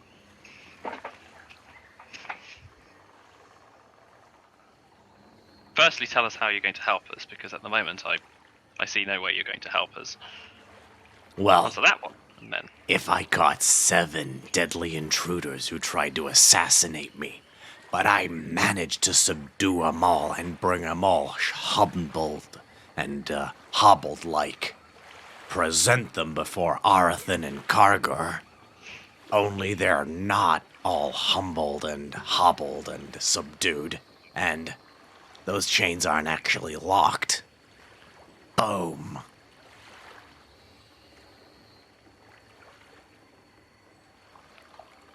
It's the only reason I can think of.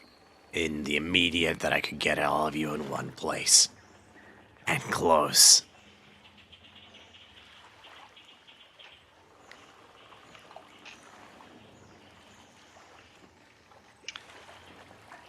It seems like a good as plan as any. The rest of you can decide if you like those chances or not, or what else you'd need to be convinced to keep him going. Because he can tell me if he believes you. But He seems like he's being forthright, but if he Literally wants us can't be to- anything else right now. If he wants us to keep his subordinates safe as well, how do we know they share a similar sentiment to him? You can have the dreadnoughts. They won't follow. My guys, and they're easy enough to spot. We like uniforms around here.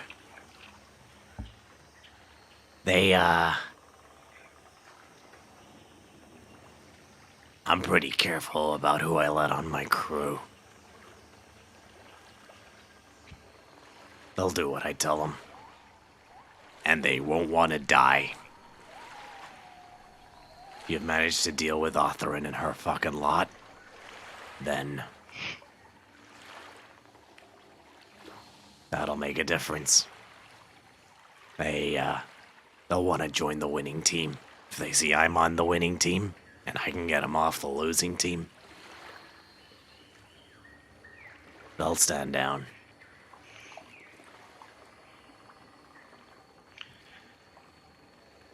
"33 minutes. Start asking what you need to ask. I suppose this isn't my decision to make. I can just keep him in this position until you're all convinced, or you've decided not to take this option." When you make a offering to Stratus, is it normal for her to show face to receive that offering, or is that something that normally just falls onto Krakix and Volska solely? Depends on the bounty. Something as big as a new ship merits a visit from the lady of the house herself. Right. So, and how do you communicate to Krakix and Volska that there is an offering to be received? Otherin does all of it. I don't know the specifics. She waves her hand and speaks into the air. Makes sense. And do Krakix and Volska ever visit for any other reason? Sometimes. Could you give me an example? They need a snack, and we got too many slaves.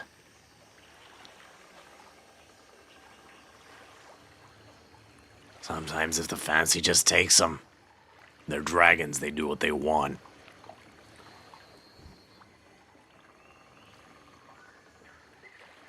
They're like bratty kids of a king or some other fucking aristocrat playing in daddy's estate or mommy's estate, I guess. Breaking things. Frolicking around because they don't have to do any fucking work. Unless they accompany us out on the boats, which sometimes happens. Extra muscle.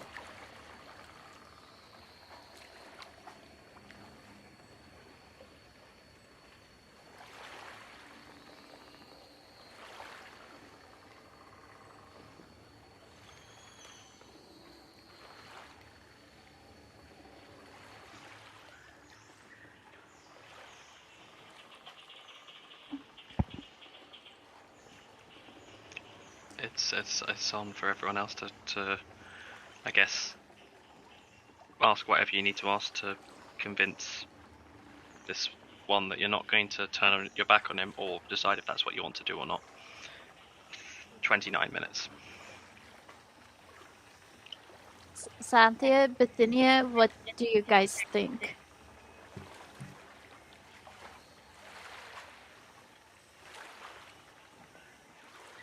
Scotty, you say that he has no choice but to be truthful in this moment. That's correct, and I will ask to confirm if he believes you, if you want to try and convince him or something. I can tell him to believe you here and now, but it won't necessarily hold water once the spell fades. I'm not a fan of, I don't know, causing more casualties than there have to be, so I'm willing to leave him and go with his suggestion in this case. Our intentions, so you're aware. I didn't catch your name, by the way. It doesn't matter.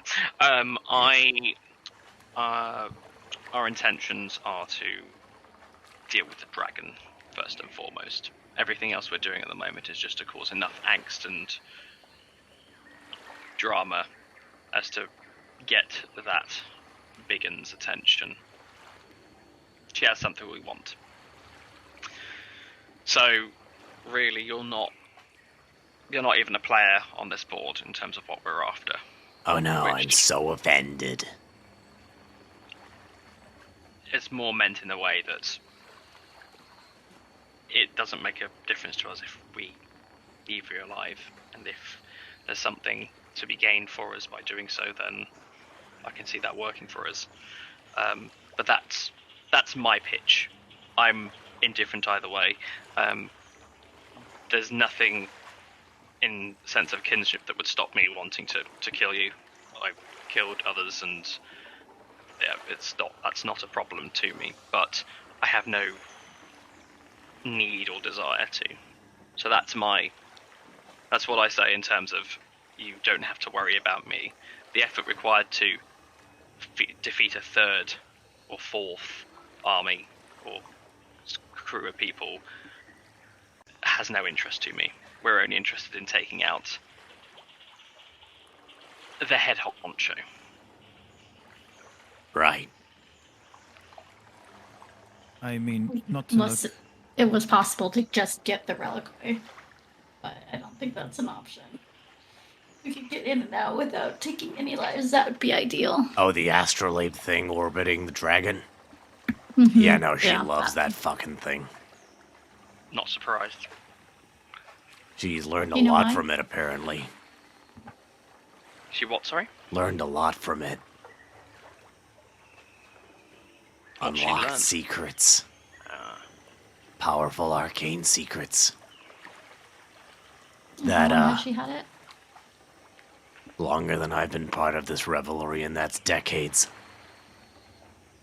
The abominations, the dreadnoughts, that's not some innate dragon thing.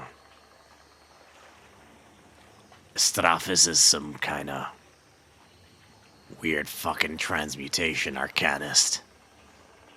Those are her direct experiments.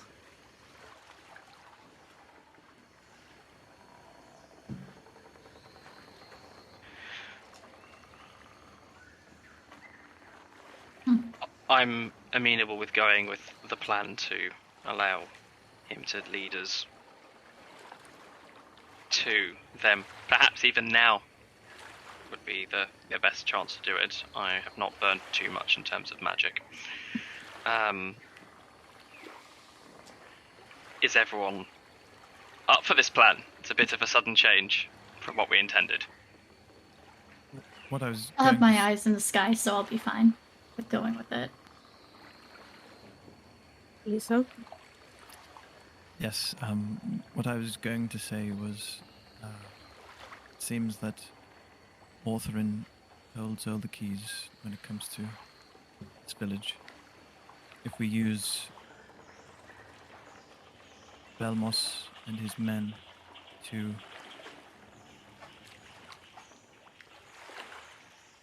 facilitate us getting into a similar situation that we found ourselves in here, we could take her out, use her as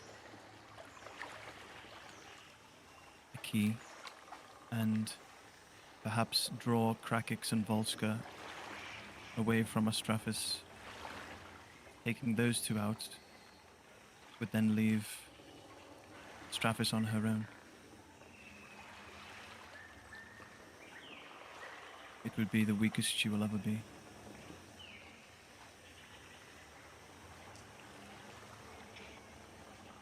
Is anyone against this plan? The best we have, I think. Belmos, if you were to beckon Arthur in here to your abode, would that be normal? Would that be normal proceedings for the two of you? Nah, she hates my ass. Tolerates me because I'm good at what I do. We'd have to go to her. Which I can do. But I'll need to be able to walk away from this hut for no more than 10 minutes. Let my boys in on the plan. And get what we need. You could potentially lead us to her quarters as false slaves. As I said, but we'll need manacles, even if they're unlocked. And my boys gotta know what's up. If we do it now, there'll still be enough time to keep the spell on for me to confirm that it's still going to go to plan and there's no concerns. Fine with me. Alright. I have plenty of my reserve left if anything goes wrong. You're still under the effect of this, but... Really? Hadn't noticed.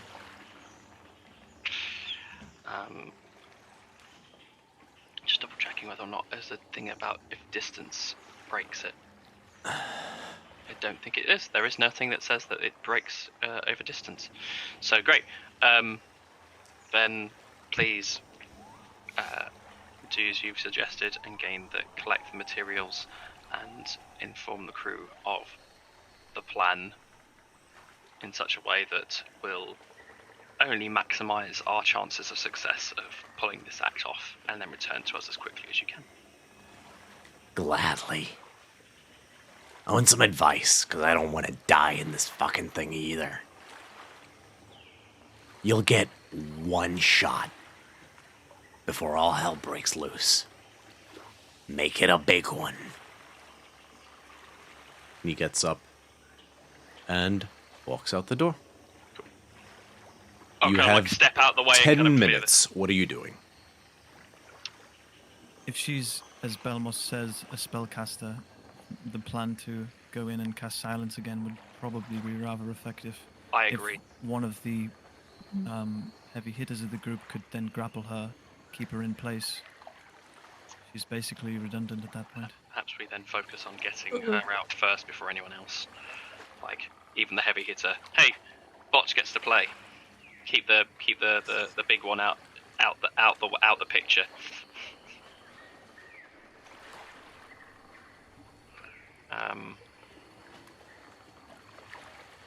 Yeah. The only problem is if we are going to her under the guise of slaves, she will undoubtedly see me casting the spell, and perhaps there's a chance that she counterspells it. It's the most likely thing I'd imagine that she would try and do, but if for example, someone else tries to do something first and she stops that, she may not have the chance to. She may not be super on the money to do it twice. Also, are you able to disguise your? Have we got the capacity to disguise you as one of any other set of guards or something, or? You could also just try to obscure us, the fog cloud. Yeah. All it needs to be is just on a location. So even if we cover you briefly, just enough so that she can't see what you're doing. And right, okay, I go up. Let's take his bed sheets. Let's raid for bed sheets. Just because it's, I think, a good point, I'm going to say that's where we're going to go to break. So we will meet back here and let's say 10 minutes, or 10 or 15 minutes. What do you guys want? Both are fine. We'll call it 10 If minutes. it's 15, then he'll 10 minutes, have returned. Yeah. Yeah, 10. 45 after? Oh, 15, if 15 what, sorry? No, I was going to say 45 after the hour. Yeah. 10 minutes. 10 Yeah, minutes, 10 45 minutes, yeah. after the hour. I like that. Let's meet back at Sounds 45 good. after the hour. Okay. We'll see you then. And actually, just before we break, let's do a couple of shout-outs. Moira Ravensight with cheering 100 bits and gifting a sub. Thank you so much. Real Positive Gaming, whoever that is, gifting a sub to Crocheting Guinea Pig. Thank you so much. And a couple of follows from Jimster91, USS Lobsterfest, love that. What a name. Another gift What a from Real name. Positive Gaming, and thank you so much. DB Malgus cheered 3 bits. Raiji1216 followed. Welcome to the Hoplites. And a follow yesterday from Sinful Desires. And Kabuteki 2 days ago. Thank you. We'll be right back. Forward to it. Well done, team. About 10 minutes later, Belmos comes in. All right. It's all set up. You ready?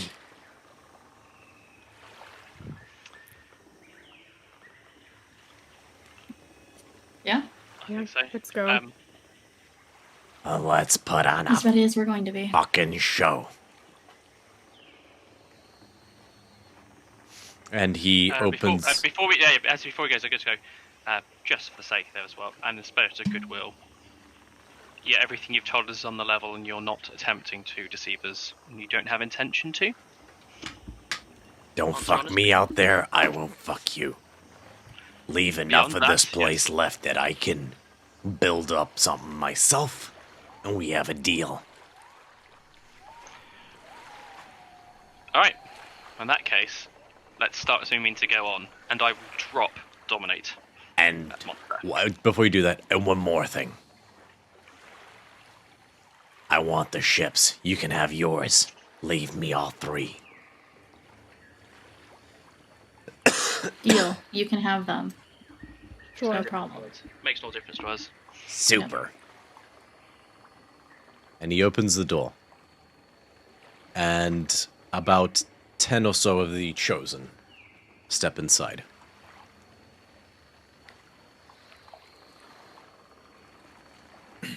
He points to a symbol, a separate symbol that they have in particular on their armor, which is a white, almost star-like shape. Anybody one of these? You're square.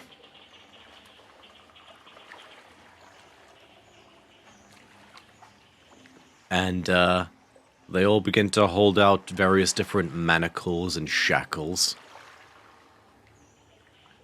And you see that they close them around you, but do not lock them. These are ones that have they have a click, but the locking, they can close without locking, and they do not turn the key. Or do not put in the key or turn it. But they go the whole hog. They put runs around your neck, around your arms, around your ankles, and they kit you up. You guys look real fucking regal. Can you, like, dirt yourselves up a bit? Make you look like I beat you all up? Hard as that is. Why We did you gotta have s- some spare blood? We could, like, smear on us. We gotta sell this. Yes, I think I can achieve that. I will reach into the. Basically, I just open up the vials, and I will pick. Let's see, whose blood can I use rather than their own? Because that's just so it's fun. I'm going to use. I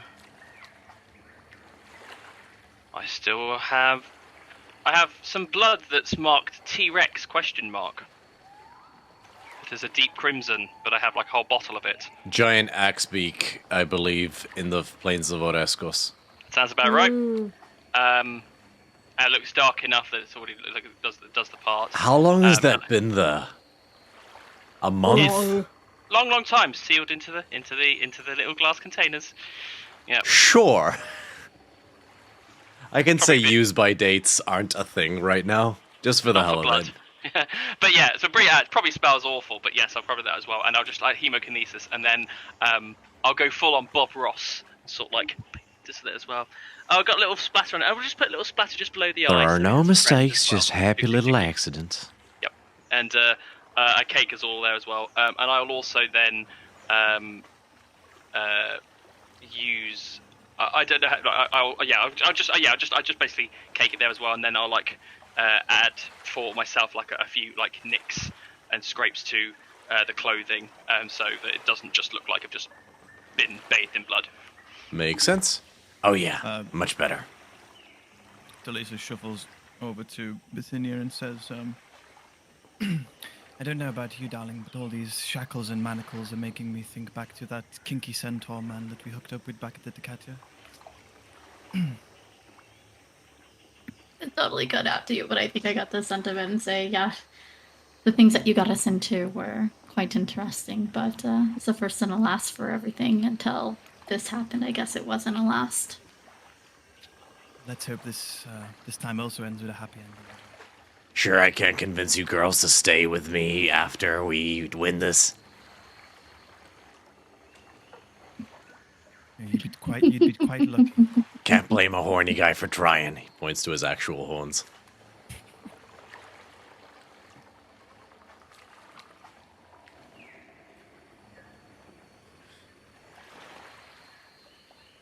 And he turns to you, Hilira.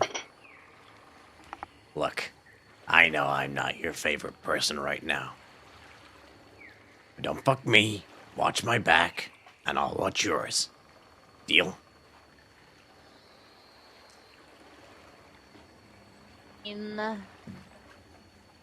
Super. Also, if you want, I can teach you manners. I've taught Bakio some manners. I can teach you as well.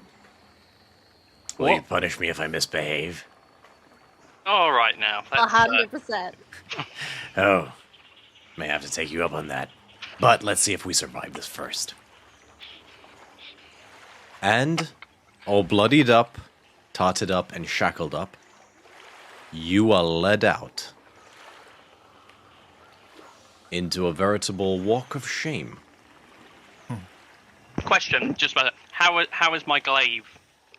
Like, is there a way that, like, who has my glaive? Is the glaive? Oh yeah, the weapons. Yeah. Belmos takes everything. Hand them to me. If Well, you're what- holding them, they'll ask questions. That's why I'm asking you to hand them all to me, so I can toss them all. All right. Or actually, does he have something... One sec. No, she'll see through an illusion. I'm not that good a spellcaster.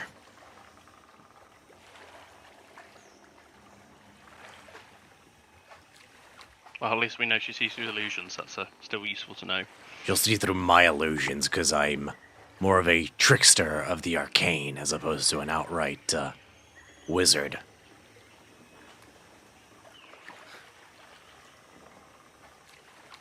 I would say,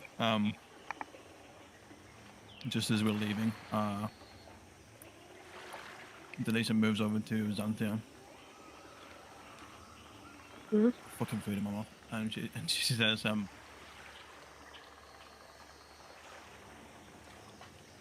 the first domino has fallen. The rest will soon follow. Revenge will be imminent. You can do this. And at that moment when she says you can do this, you hear the sound in your ear, or internally in your head. You hear the sound of this rhythmic banging on a drum. And you feel pumped up, and she gives you a bite against it. Ah, thank you. And Xanthia also just leans a little bit closer to your ear and whispers, I know you still plan on freeing all of those slaves on the island. Whenever you do so, count me in. She smiles. That's good to know.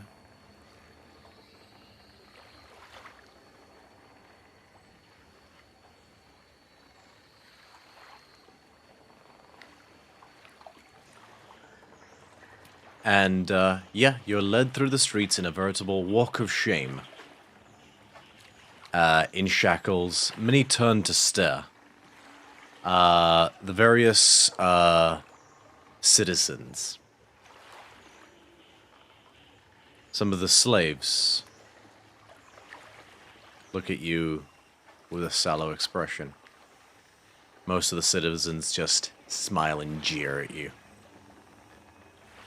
You are accompanied by the full complement of 30 chosen that seem to serve Belmos, and his 2 abominations, and his 2 abominations, but you don't see his dreadnoughts. And you walk through about 20 minutes, not a very large village, through the streets. I'll activate the map so everyone can see where everyone's at.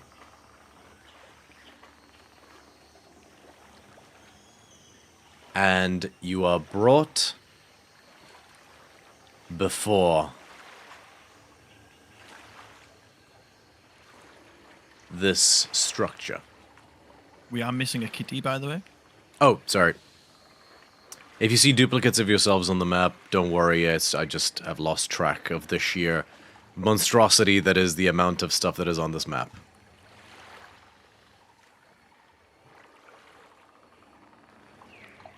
Yeah, we'll say you're in this kind of fashion, sure.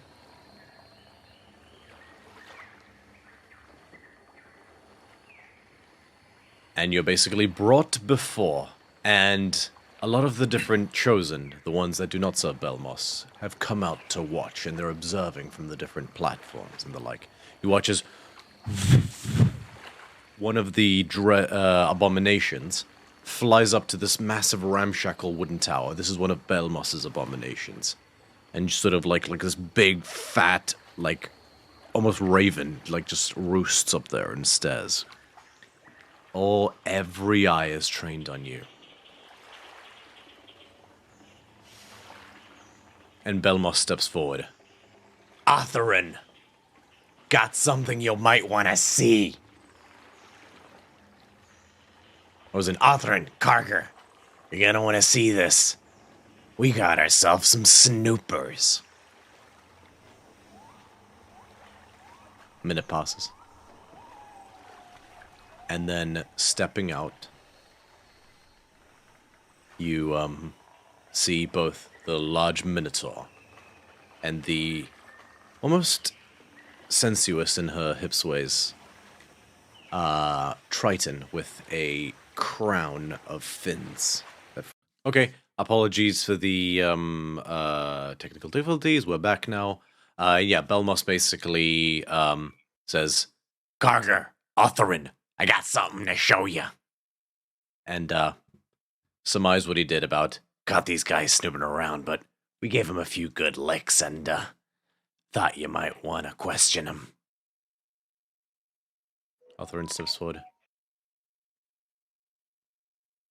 Curious.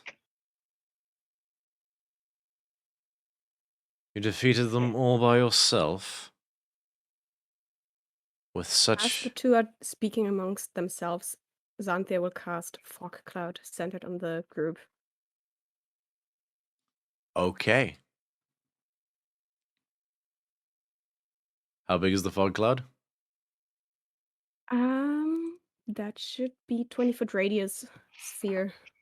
And, okay, 20 feet. Let's make that white. Okay. Few things are gonna... Delisa was waiting for this to happen, so I don't know how you want to rule it. Okay. It wasn't like she was holding her action because she couldn't do that because that would be obvious. You know what I mean? So It's up to you how you want to roll it. You are holding your intent, so what are you doing? Okay. Once this goes off and she's obscured, she's been looking at Orathin the whole time, and she casts silence on the square that she's standing in. Okay. So, yeah, Otherin would move to try and counterspell the fog cloud, because she sees you casting it, Xanthia. Mm-hmm. But... And she... Now I need everyone to roll for initiative. Okay. Does she use the spell slot to counterspell? Attempting to and fails to. Well, so she can't... So I'm going to say no for a specific reason, and it's why it doesn't work. I ruled it in the inverse as well during the undead fight, is because the actual verbal thing is a component. Without it, without being able to get the component off, the spell cannot happen. It's all good. All right. Otherwise, it would basically be a free counter spell. Let's go. Okay, so before initiative kicks off, I'm going to say this. Something happens because... And this is why this tactic was good. Belmos... I can't shout that's the signal, but, you guys are in the fog cloud, but... Okay. At the edge, you can just make out before the fog cloud it dissipates and engulfs all of you. All of the Chosen and the two abominations immediately descend on the other Chosen. And so the way this is going to work mechanically is you will not have to contend with the Chosen in particular. So your fight is with Otherin, Kargor, their abominations, all four of them, and their dreadnoughts. The entirety of their Chosen will be tied up with Belmos's Chosen and his abominations. So you have eliminated an entire wave of combatants. So, ignore the Chosen, they're basically part of the scenery at this point.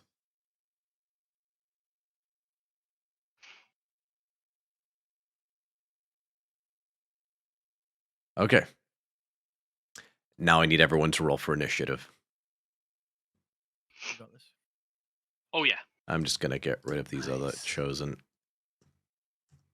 The 15 for Xanthia. Okay. That's fine. That's fine.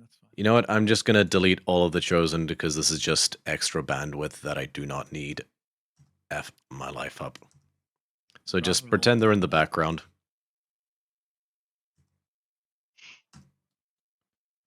To be fair, Delisa can't do much when she's concentrating and there's no one to heal, so... Hey, you can ask them if they speak Celestial. Sorry, last one, I promise. Okay. I need a minute here. Because I have to roll a lot of initiative. Actually... Okay, I'm going to say that the abominations will go independently, but the dreadnoughts will go together almost at initiative count 20 like a lair action. Okay. Just so combat doesn't take forever.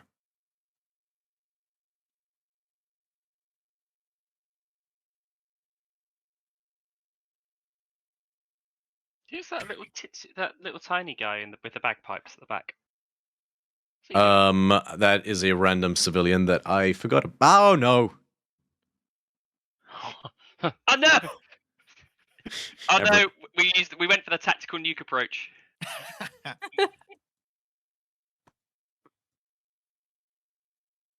Oh, while Romeo's doing this, I meant to ask you this before, Mos. Yes. You revealed... I'm sure you revealed this in-game, but it might have just been to Delisa, it might have been to someone else privately, but do we know what Grove's song is? I have mentioned to it briefly to Xanthia, I've mentioned it to Delisa.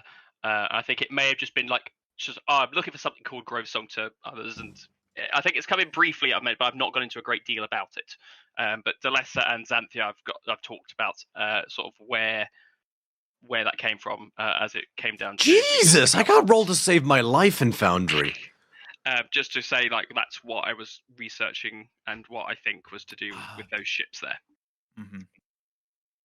So when I was asking about the Grove song there, it was likely to try and determine if there was this person could be involved in any way with that army. Yeah. Sure. As a general reminder, how would you define? Oh no.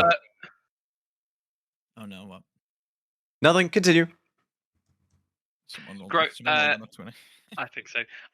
Grove Song is to do with the ability to warp like natural bark and sort of like sort of like almost wood bending, I suppose, and sort of like you can form the way that kind of plants kind of grow and can do it in such a way that can form either structures or fixtures. So it's an old form of magic that could use the bark of a tree to kind of knot itself around onto a trireme to affix a weapon or an armament in place.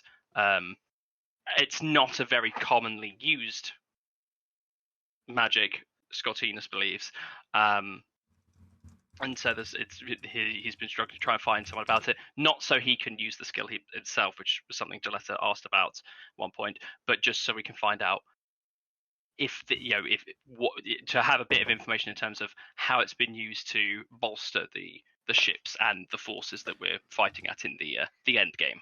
Okay. I removed combatant there, but I'm going to also add that, and you know what? Let's just. Okay. 25. I'm gonna roll for. I gotta roll for Belmos as well. Oh, he did not roll great. 24 for Scottinus. Actually, okay, I'm gonna say this. Belmos cannot aid you in this fight. He is gonna be too preoccupied tying up the entirety of the Chosen because they're outnumbered 3-1. So they need Belmos. You watch as he basically takes out a knife, flings it, and just straight into the throat, instantly killing one of the Chosen of the other lot. It's also just one less thing I have to deal with. Sorry, 25 to 20? 24 for Scottinus. 21 for Botch. Let's go. Scotty, what's your dexterity modifier? My dexterity modifier is +3. You go after.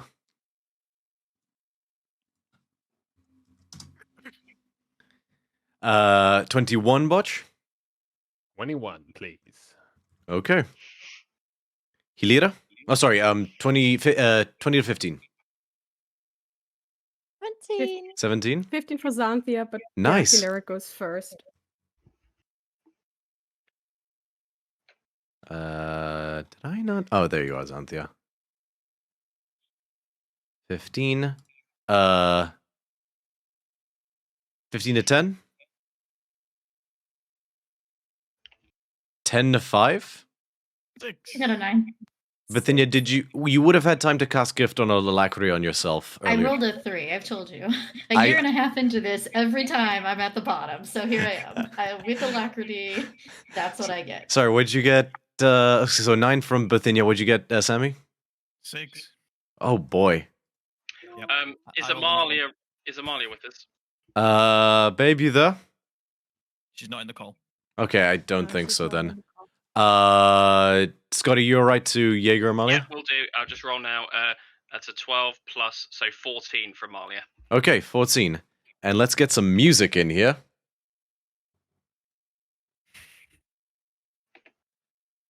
And let's begin.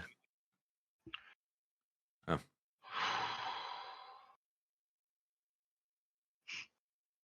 Can I just say, like, basically as soon as combat starts, Xanthia will drop concentration on Fog Cloud, so everyone can just see again. Okay. Can you guys hear me? Yep. Yeah. Oh. Where is that battle music? Can you hear me now still? Still, yeah. Yeah. Oh, I know what's happening. No music though. Where is it? Stream. I have to have. Oh, not Steam. Stream Deck. God damn it. Stream.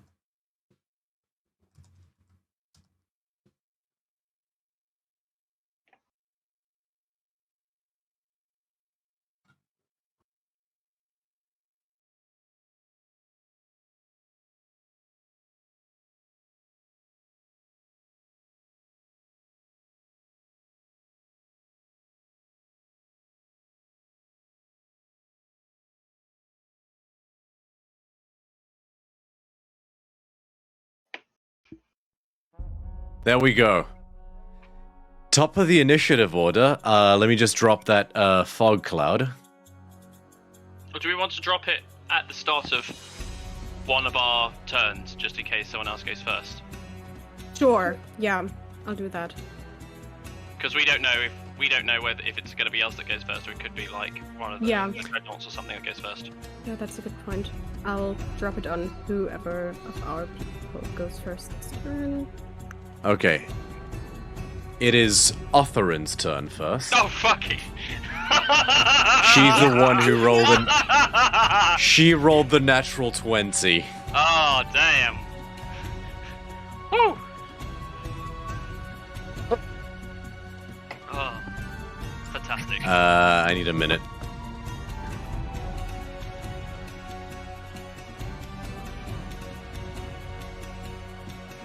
Ah, shit, I got too many tabs open now. He's having a good blow on them pipes, isn't he?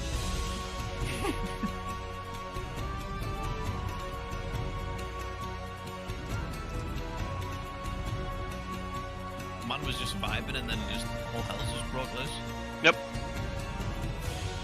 Like, I'm just impressed by like the two simultaneous sets of like drum kits he's playing with his feet as he's playing those pipes. One-man band.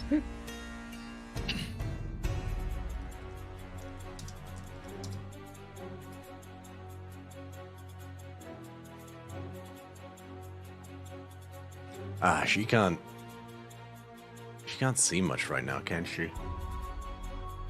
Nope. Heavily obscured. Again, just clear it. We're killing these bitches, right? We're not trying anything. We're just gonna kill them. Yeah. Oh, I like this. She doesn't need to see to do this. He's gonna take a couple steps back.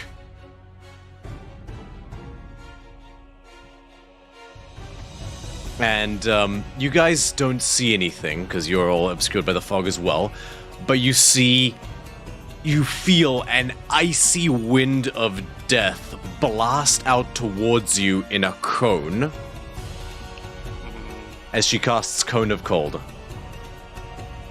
Oh, that poor bagpipe player. That's a verbal spell? Before retirement. It is a verbal spell.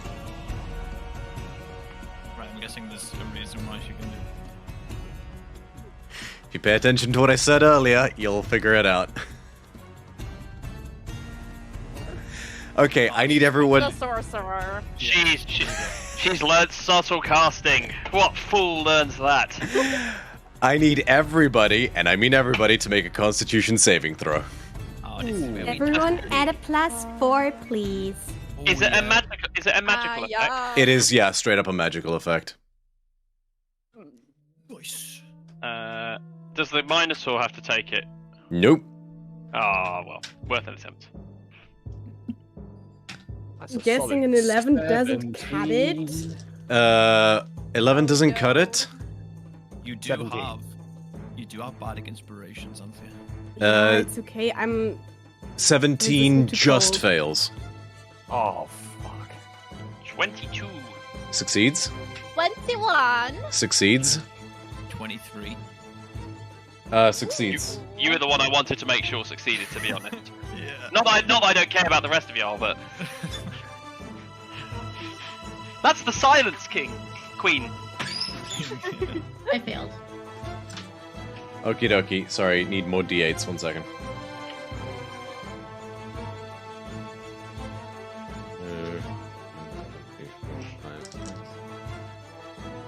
Everybody who fails, you take... Ooh.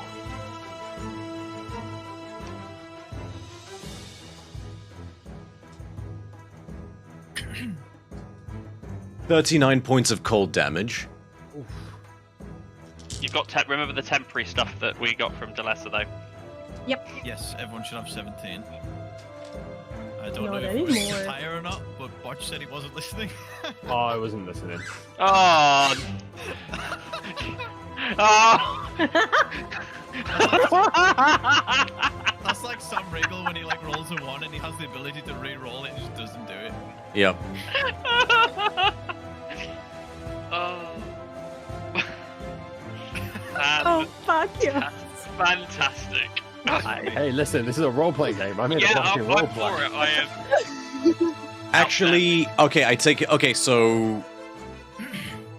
Skatinos, quick, just because I don't have the sorcerer thing up in front of me. Sure, go Can for you it. subtle cast and quicken spell? Is there something that's. The ruling you gave was it was only one meta magic spell, the thing that I could use at Yeah. once. However, if if there's a rule, Raw, if it's if you can double cast like a meta magic, it'll say in that specific meta magic. So I'm pretty sure a transmutation spell says that you can use it. Does subtle cast say it? But I don't think it does. no, Subtlecast does not. Okay, subtle cast does not in that case, so she will not quicken that. But she will actually no, better, she's got a better bonus action. So with a bonus action, she flexes and you guys don't see it yet, but a pair of enormous leathery blue draconic wings bamf out of her back. Catching on yet? And she's going to fly up 30 feet. Has she already taken some movement to move backwards first, though? Yes, actually, that's a good point. So she's going to fly up 25 feet. Point of order. Cone of Cold, you still take half the damage, right? Yeah. So what Delisa will do is she'll expand. Half of and use 39, so half of 38 is 19. 19. So yeah, everybody who passed, you take 19 points of cold damage. So a concentration check would be a decent. No, there's no point in doing it. Okay. So I do need to still make a DC 10 con save. That's a 9, but I'm next to Xanthia, so that's a 13. I think she's out of. Is she out of the area already by flying up 25 feet? I think so. Yes, because it's only 20-foot radius. Skotinos, it's your turn. So Sorry. balance is still up, but, Okay. But she's currently out of the radius of it. Yeah. Okay, cool. In that case, I am going to. This has a range of 50. So she's 25 feet in the air. I can't get high enough. I have a thing that could bring her down. Have you dropped the fog cloud tomorrow? Yeah, I would drop it now. Okay.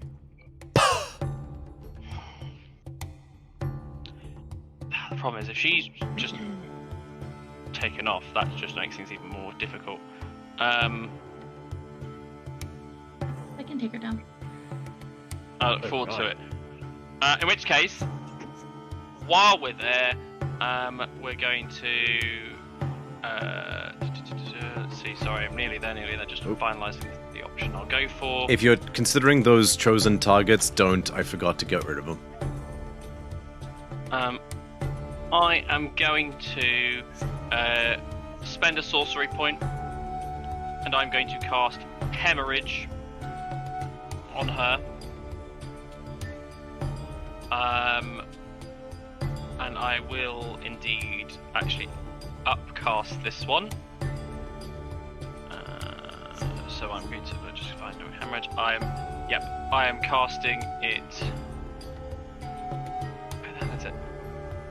I'm casting it at 5th level. It's a Constitution saving throw, please. 5th level.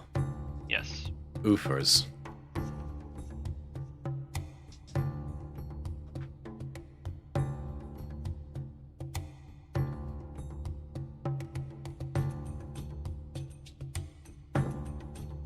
That is a 25.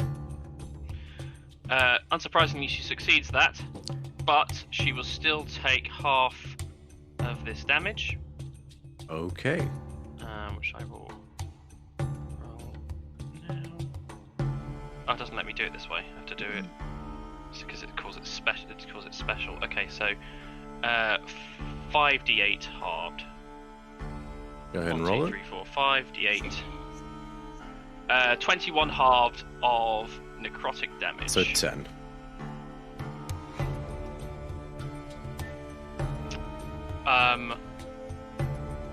I will move. So I can separate myself from the group. So ranged things don't do that. I'm going to step 5, 10. So I'm outside of the silence, but I'm also a little bit away from the. Right, but I've moved myself there, and that will be my turn.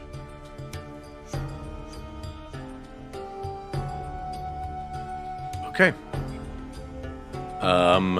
Botch. Okay, question DM. Is this creature Orathin, is she the same size as me? Well, considered a normal sized creature. She is considered a normal sized creature, yes. Oh, wonderful. So I would like to unsheath my threads of clothis. And God of War style, I would like to aim a melee attack, well, a ranged attack at her in the sky, please. Okay, make an attack roll. Oh, hell yes. Let's see if this works. Ooh, yes, please. That's going to be a tasty 22. 22 definitely hits. Can I...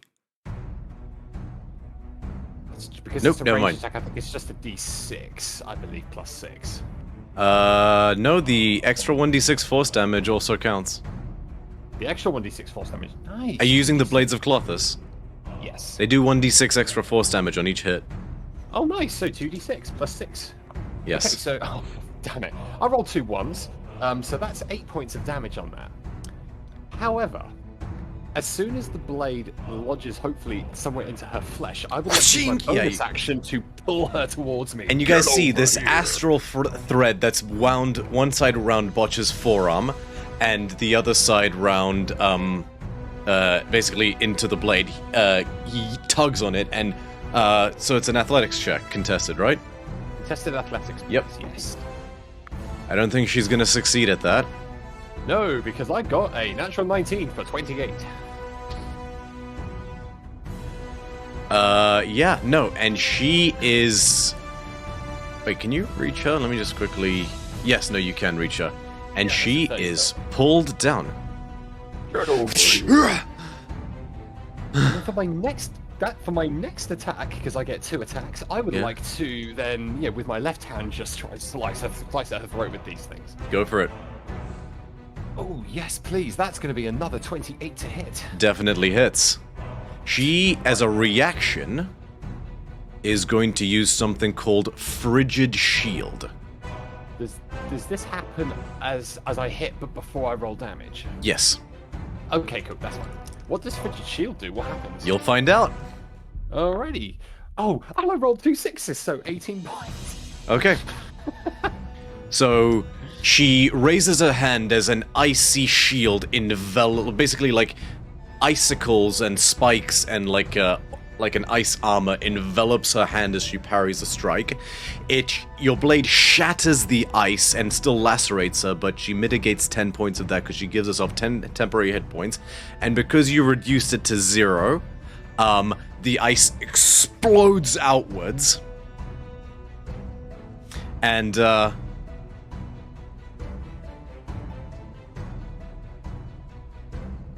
you, Dolisa, and Amalia each take...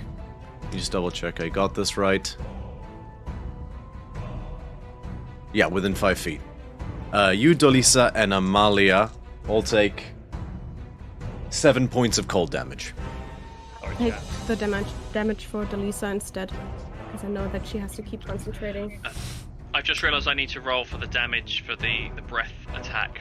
I'll tell you, Xanthia, if you take the damage, her constitution saving throw is still going to be 10, because the minimum's 10.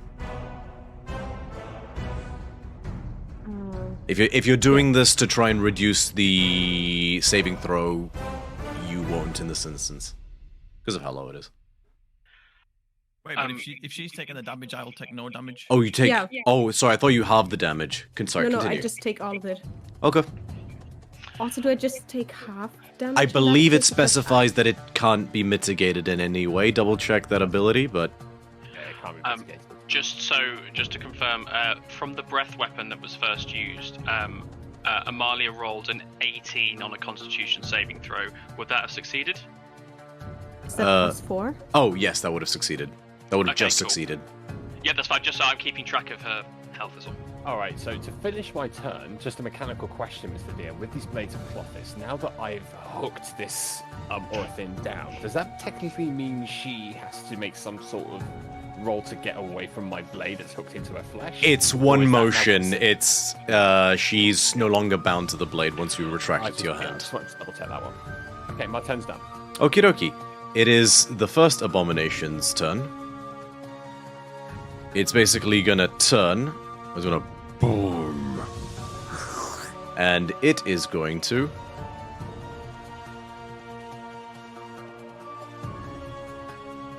Yeah, yeah, it can. Can't remember. It's the cone's longer than that, but it doesn't matter because Scotty, you're just out of it. But it is going to use Acid Belch. No, it's a 30-foot cone, so that's it. Acid Belch. Everybody except Scotty make a Constitution saving throw. I will roll on behalf of Amalia. I'm just going to roll this in D&D. 20. I should just roll this IRL. 18. 18 succeeds, dirty 20 succeeds, 24 succeeds, 19 succeeds, 16 for Amalia. 16 succeeds. You Sorry, did you say 2? I think your audio keeps cutting out. Virle?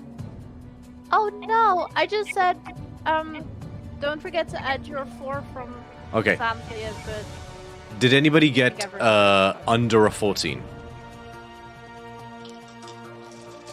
Okay, everybody succeeds then. You only take, so that's 10, 12, 16, 21, 23, half of 23, 12 points of acid damage. It's just...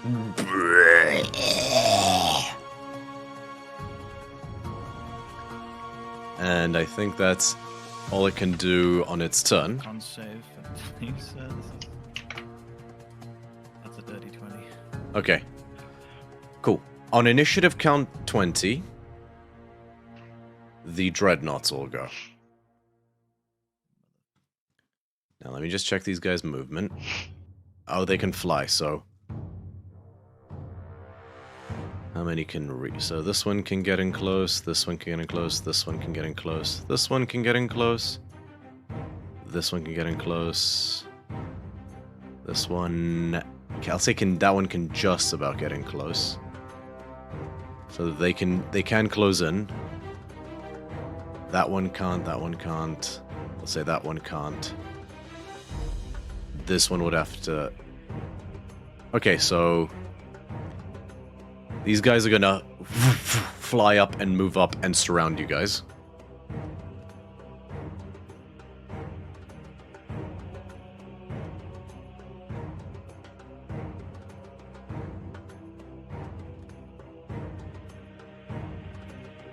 This is going great. Yeah, so these are the ones that can... Okay, so a few of them are gonna flank you, Scotty. Yep. And yeah, I'll say they fly to about there. The other ones will have to dash, and so they get this close this turn, but they cannot attack. And exactly 1, 2, 3, 4, 5, 6, 7, 8, 9 of them are going to get to attack this turn. Are all of these? So are any of these ones that were loyal to our old Sata friend? The dreadnoughts, he said in particular, like, kill the dreadnoughts. Yeah, cool. They're the ones who got the good version of the gift. They'll be loyal to the dragon, basically, was the gist you got. Yep. So, first one's going to attack you, Hilira. Gonna take 2 strikes with his sword. 22 to hit. Yep. And 15 to hit. No. Okay, so on the 1 hit, as he swings out with the serrated scimitar, you take 10 points of slashing damage. This one down here is gonna make the same 2 serrated sword strikes against you, Xanthia. Alrighty. 16 I'm guessing doesn't hit. Nope. And 6 doesn't hit. Oh no. This one over here is gonna take 2 swings against you, Bithynia. Modified 20 to hit. Yep. Another modified 20 to hit. Oh, Bithynia, you take... Oof, this is a hard hit. 13... 19... 27 points of slashing damage. Scotty, you're gonna get attacked by 3 of them. Yep.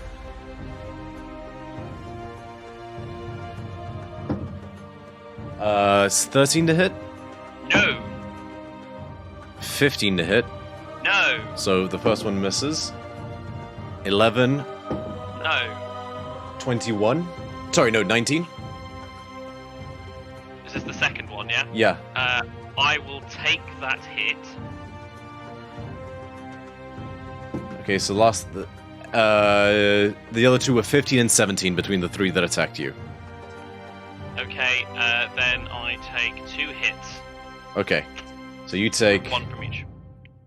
4, 15, sorry, 8, 9, 11. Plus 9. You take 19 points of slashing damage. Okay, in that, 68. So the wording of this doesn't say that it has to be against the person that's attacked me, so I'm going to use 2 sorcery points as I take... What type of damage did I take? Slashing damage. Slashing, yeah, that's fine. And use my reaction to cast a spell that requires an action and targets 1 person. And I'm going to cast Hemorrhage again at... what's her name? Otherin, yeah. That's a negative. She rolled 15. That fails. So she takes with this one, because it's there, so 68. 1, 2, 3, 4, 5, 6. She takes 30 necrotic damage. Jesus.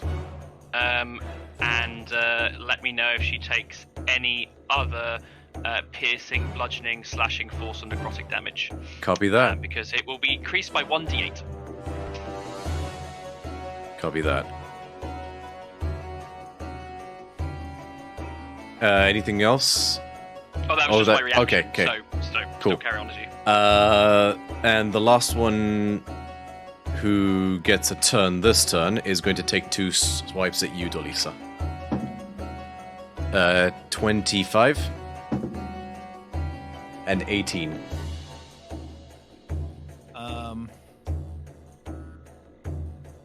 Hold on. Yeah, so on the 25, on the first one, she'll expend a charge of her Monarch Mantle and reduce the damage and also teleport 15 feet away. Okay. You still take 10 points of slashing damage. That's halved, yeah? That is halved. Glad I did that then. And she will teleport... Probably... Okay. That's the Dreadnoughts go. Hilira, your turn.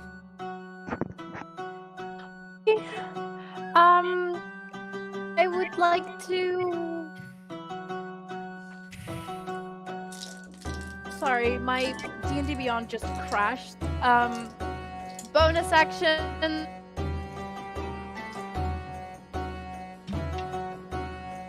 You cut out here, Virla. Say again? Bonus action something. Oh, yes. Disengage. Bonus action disengage. Okay. And then I'd like to move back towards Delessa. Sure. I'll reach into one of my pockets. Oh no, wait, it's on my necklace. I'll take one of the rings off my necklace, give it to Delessa, and as she takes it, I will cast Warding Bond on us. Okay. On us. We're now bonded. Stay within 60 feet of me. Okay. Anything else on your turn? Well, it's your action, your bonus action, and your I put my movement. shield up. So you already used your bonus yeah, action to that's all I disengage. can do then. Sorry. Xanthia, your turn.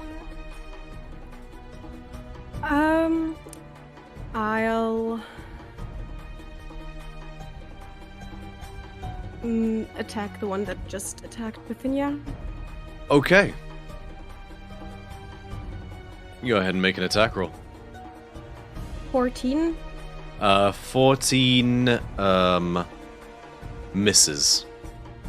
Okay, second attack. These guys have some amount of armor. That would be 16 to hit. 16 just hits. Alrighty. Hold on. I have to look at my weapon again.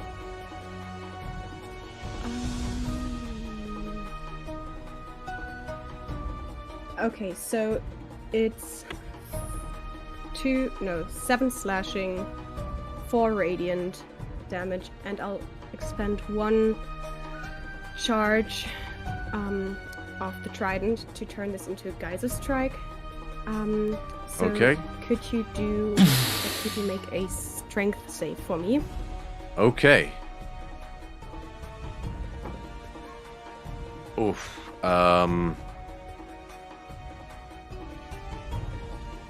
14? No. That Okay. fails. So you take Well, what was the damage of the weapon, really quick, just because I forgot to 7 plus 4 is 11. Okay. Plus 9 additional damage, and he gets pushed 20 feet back from me, and he falls prone. 5, 10, 15, 20. And he lands prone. As a And- geyser of water explodes out of the trident. For my bonus action, I would like to turn the trident around and bonk the other guy that attacked me. Okay. So that's a 26 to hit. Definitely hits. That's 5 plus 3, 8 damage total. Okay. And that's it for my turn. Okie dokie. It is Amalia's turn.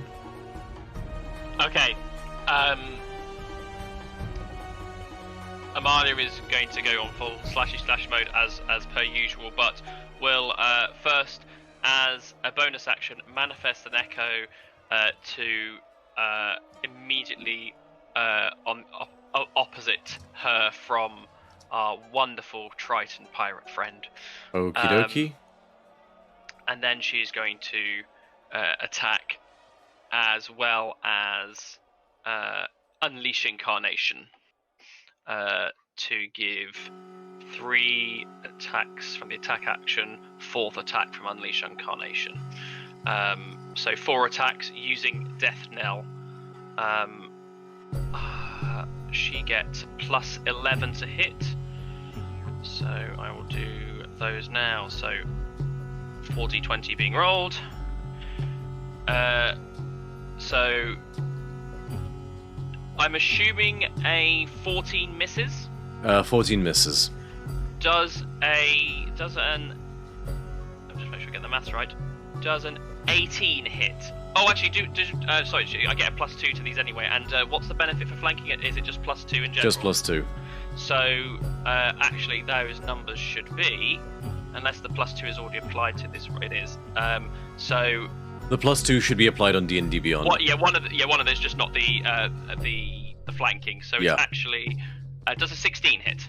16 misses. Okay. Does a dirty 20 hit? Does hit. Okay, 3 of them hit. Okay. And that's 1d12 plus 7. That she does 3 times. 10 plus another d8 because she's just taken slashing damage from hemorrhage. So 18 for the first hit.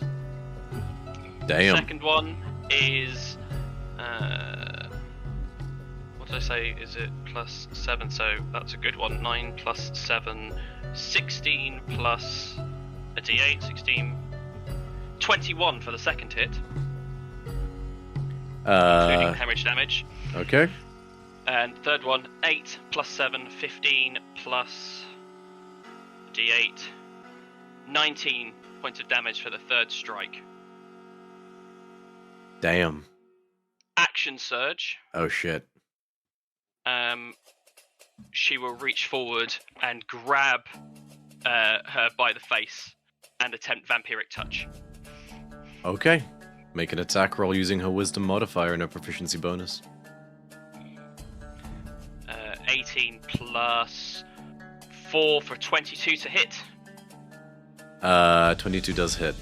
Okay, she takes 3d6 necrotic damage plus an extra d8 from, because it's necrotic damage, so 3d6 plus a d8.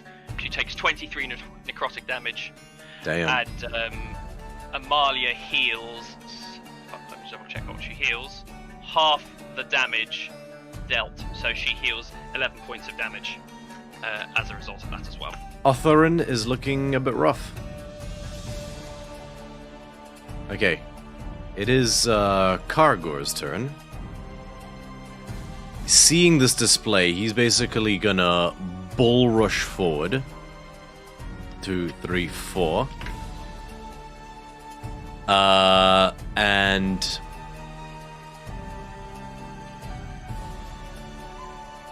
who's he gonna go after? Because it's hard to go after Amalia right now because Violet's not here.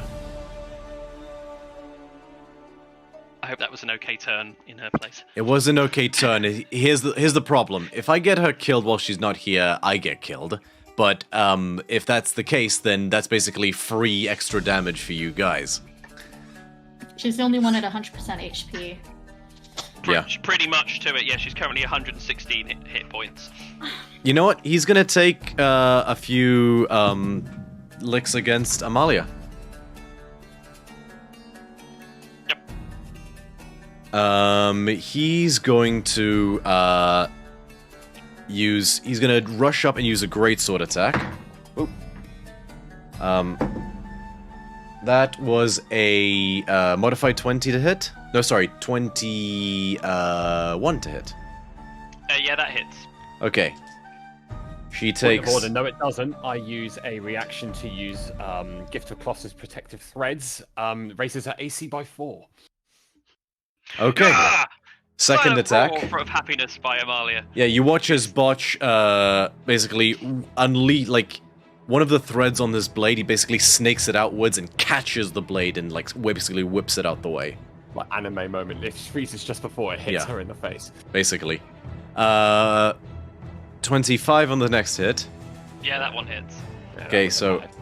Amalia. Also, I think it's just for one hit only, not till the end of the round. No, yeah, Yeah. it's one reaction Yeah. per round, yeah. That is 12 points of slashing damage. And he's going to use as a bonus action. Nope, he can't do. Actually, no, it's not even a bonus action. He's going to use Hammering Horns as a bonus action. Sorry, yes, and he's going to. Amalia needs to make a Strength saving throw. Strength saving throw, yep, okay. That's a natural 1. So I will use Indomitable to roll again. To take it in the second attempt. Still not much better. Plus 9, 17. 17 just succeeds. She has not pushed 5 feet backwards. He's going to take Yeah, fuck it. Action Surge.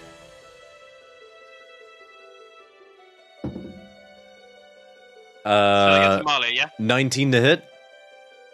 Still on Amalia, yeah? You're still on Amalia. Yeah, 19 hits. You just watched Amalia wail on Arthur, and Yeah, that's fair. that is 13 slashing damage.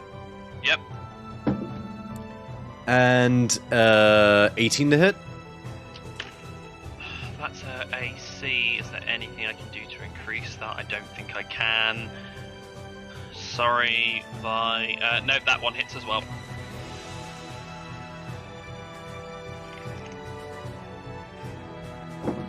She takes 7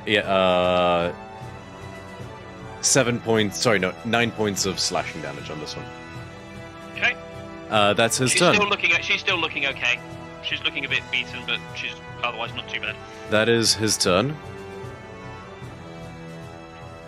Next up is you watch a priest come out. It's going to... The Dragon Blessed is going to use Mass Cure Wounds. And heal Otherin and... What's the range on Mass Cure Wounds? 60 feet. Oh, a radius of 30 feet, so... Everybody in... Yep. So he's going to heal Otherin and the Dreadnought that you dealt damage to, Xanthia, as well as... Did anybody else take damage in that range? In what, sorry? This guy isn't damaged. This guy isn't damaged. Oh, he is damaged. Otherin. Did he take any damage? No. It's pretty much Othran, the one that Yeah. Xanthia's had at. Yeah, so she's going to heal both of them for 3d8 plus 3. Damn. Ooh.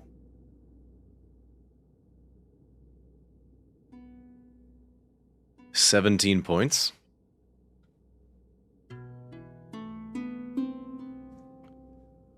And that heals this one back up to full. And that's the end of the priest's turn. Bithynia, it is your turn. Okay. I'm going to use Hex or my ability. Point it. I don't know if it's worth it, but I had earlier during all of the damage being taken wanted to do my reaction for taking damage, but I don't know if it's been too much time because everybody's gone. Sorry, say that again. What did you? I said I had wanted to use my reaction that I can only use when I take damage, but. Yeah, you sure you could have. Can I roll that now? Sure. What was the reaction you wanted to use? Hellish Rebuke. Yeah, sure. I'll allow it this time. But next time, try to feel free to interrupt me if I'm powering through, and I will pause what I'm doing. There's just a lot going on the map, and there's a lot of tokens, and I'm almost dead. So I'm like, I need to get damage if I can. But I also. So, go ahead and roll your Hellish Rebuke. Dexterity saving throw. Yeah. Ooh, no. I wasn't sorry. No, he did not succeed. No. It's my 1d10. Yeah, it's a 13 Love. on a dexterity saving throw. Yeah, it was 17. Is it 1d10? 2d10. Hellish Rebuke. The no, initial is 2d10, and then every level is an extra 1d10. Yeah, so it's 7d10, I believe, at 5th level, right? No, sorry. You 6d10. Upcast, right? Yeah, as a warlock. At the highest level you can do it. Yeah. 6d10. So 7d10. If 6d10, because it's 2d10 at the base level, and then an extra d10 for every level above that. So if it's 2 at 1 plus 4d10, it's 6d10. So 26 damage. What type of damage is that, out of curiosity? Fire. Fire damage? Okay, cool. So I can't increase that. he gets healed, and then Bithynia immediately spits flames at him, and then, like, undoes all the healing. And so I would like to do I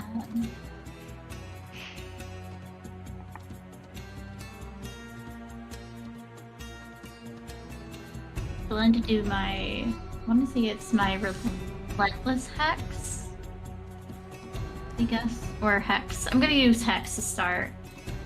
And do I still have Hex? Yeah, I did. Which one of these would be like most likely to put Hex on? I mean, is there, from like what I've been seeing in here? I can't tell you that. Okay, I'll just put it on the token that has the lady. Okay, Otherin. Okay, cool. So she is hexed. She's our main. We're gunning for her quite aggressively at the moment anyway. She's not had the chance to pop too many spells yet, so we're doing well. And then I will track her.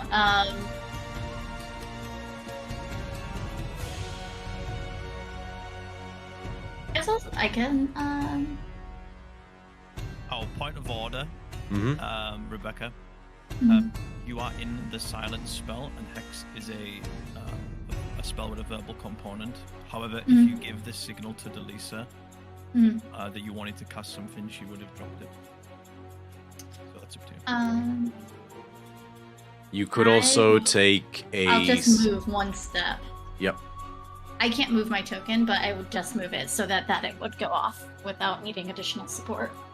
Let me... Because I need to move. I need to get out of here. I'm going to be moving. I'm going to be using one of my displacement or my moves to go anyways. So Hex has started, and then I'm going to be doing... Your ownership. Bithynia's definitely the owner of it. I'm sorry you can't move it. I don't know why that is. So over here?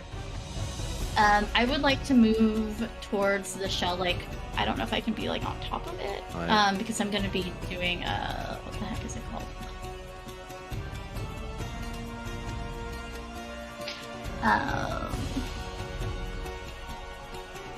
Can I ask a quick question? Sure. Sphinx displacement is Sphinx's displacement. Okay. Still up.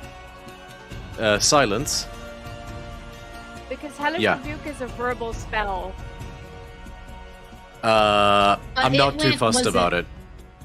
I'll allow it this time, just, I was just No, checking. no. Good looking out, it's just, if we... I don't... Too much time has passed to wreck one at two this people point. pointing out stuff, I appreciate it. No, it's not that. You did silence go up, but I appreciate your It's not that, it's a lot to keep... Really No. Really cool, I appreciate you, Romeo. Yeah, no, also, I'm over here with 30 HP-ish, no, so I'm just trying to get out. No, I get that, and that's why I'm letting it go through. So, it's just a lot to keep track of. I have one brain.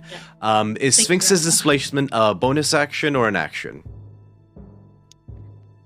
I want to say it is... Let's double check.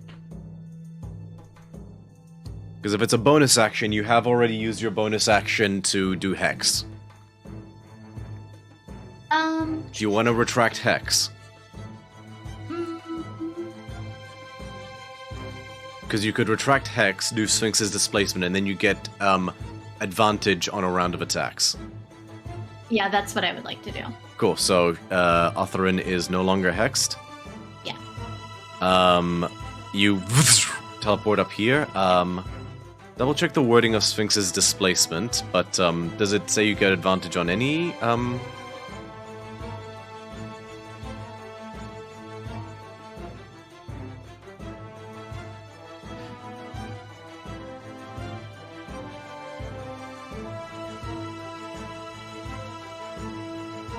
It just says bonus action. Teleport 60 feet to an unoccupied space. I grant some of its divine knowledge, giving you advantage on attack rolls until the end of the turn. Okay, so you have advantage on attack rolls until the end of the turn. You have an action still. What would you like to do? Can I do...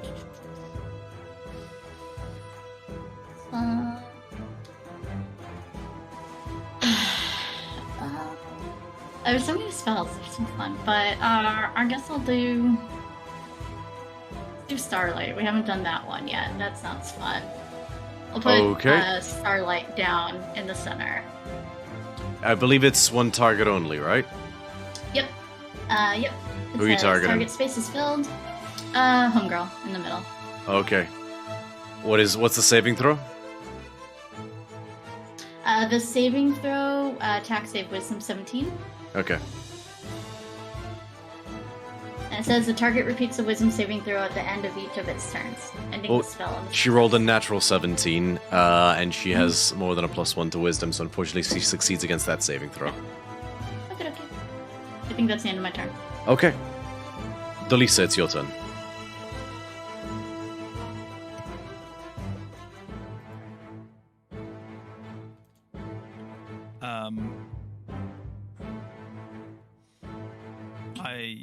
So Hilira's just gave me this ring. Mm-hmm. She's going to repay that favor by using a bonus action to give her bardic inspiration.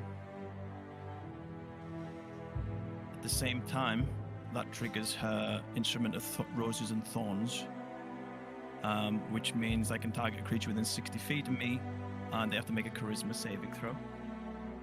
So I'll target Otherin. Sorry, what are you casting? I'm not casting a spell. I am using Instrument of Roses and Thorns. Oh, right. Feature. Wisdom saving throw? Charisma. Oh, okay. Okay, so... Sorry, let me just pull up a stat block. A lot to look at. I apologize. That is a 25. 25? Yeah. Yep. That'll do it. So Okay. No innovation dice on her, but Hilira still gets the bardic inspiration. Okie dokie. And then as my action, Delisa kind of twirls round, and some of the flower heads from her. Wait, you did bardic inspiration. Instrument of Roses and Thorns happens for free. You don't have to spend an action or anything like that, or a bonus action.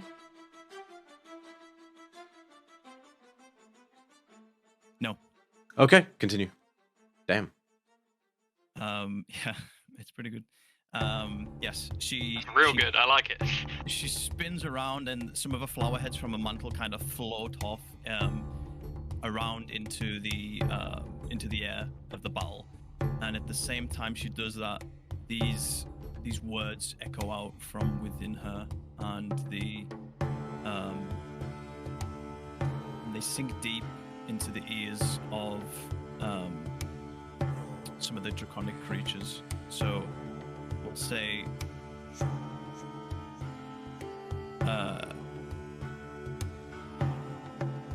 if you count everyone that's not the two bosses, from right to left, count 12 of them. This will affect all 12 of them.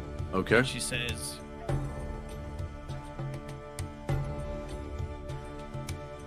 "Fly high into the sky. Fly as far east as your wings will take you. Let no one influence this. My word is absolute." She'll cast mass suggestion on all 12 of them. Okay. I gotta make some... What is that? Wisdom saving throw? Damn, son!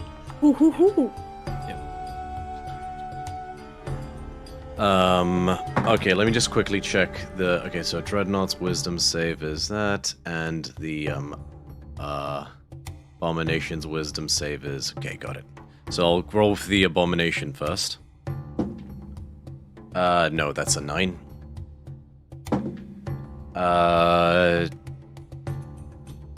14... No. DC 17. No. 1 succeeds. 2 succeed. So 2 succeed. So I'll say these two dreadnoughts... Oh, sorry. These two dreadnoughts here succeed. And it happens on their turn, right? Yes, they will have to obey that suggestion on their turn. Okay.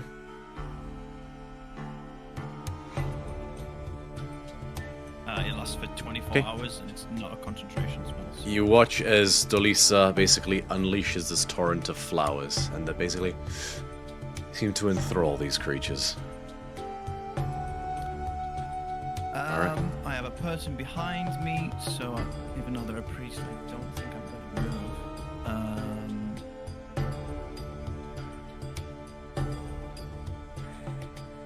In fact, yeah, I'll maybe take one step here. Okay. So, this abomination's gonna go. It's gonna rush forward. And it's going to take 3 attacks against you, Scotty. Yep. First, as it's running towards you, it's gonna spit an acidic globule at you. Sorry, I couldn't find my d20. Does a 15 hit? No, it does not. Okay, it's then going to do a tail and claw attack. Claw attack. Oof, that is another 15. That fails. Misses. And the tail attack is a 18. That hits. You take 11 points of bludgeon damage. Okay, I need to make a save.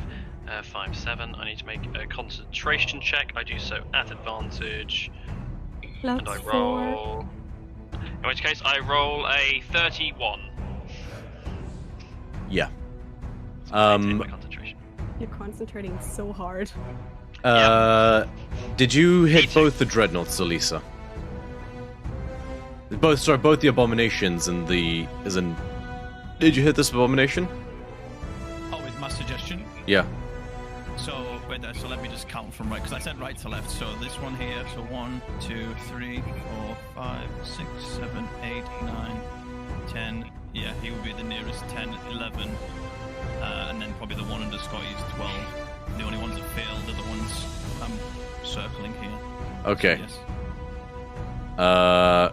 Cool. So he doesn't get a turn, and the one back. Well, he would spend his turn flying away. And the one back yeah, okay. So, actually, sorry, retract that damage, because he was one of the ones that got hit, so he's gonna spend his How turn. much damage was that, sorry? Did you say 11? 11, yeah. Yeah, that sounds right, okay.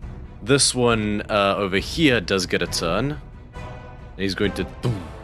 He's not very smart, so he's like...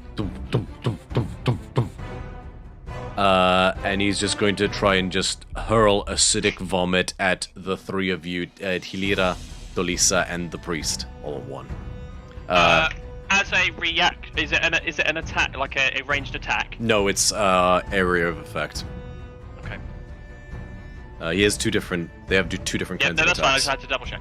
Can I get a con save from the 2 of you, and the priest as well? I'm gonna do it. I'm rolling. No, I'm fails. getting blessed with these con saves. 18. Succeeds. Rolled a 5. Fails. So delete, so you take half damage. Okay, I'm just gonna roll this in D&D Beyond. 30. Sorry, too much to remember. 86.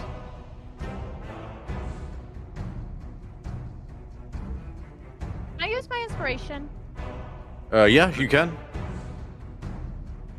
What do I roll? D10. Okay. I rolled D10. It probably won't do anything, but at least I tried. Oh, I rolled a 1. That is unfortunate. What does that bring your total to? Oh, because you've tried to spend an inspiration dice and still failed the check, you still maintain that inspiration because of unfailing inspiration. So, Hilira, you take 30 points of acid damage. Dolisa, you only take 15. And then halved again because of warding bond, right? Yeah. 7. So I take 38. Yes. It's 15, right? Yeah. Okay. And I pass the con save for silence. Top of the initiative order, it is Otherin's turn again. That was a 55-minute round of combat, ladies and gentlemen. Yeah, I realize that we're not gonna do this whole fight tonight. We're actually, yeah. Sorry, no, I realize this isn't necessarily the most riveting thing. I'm gonna make some revisions. Oh, it's terrifying. Okay. I'm loving it. So it is Otharin's turn. She wants to get away. So,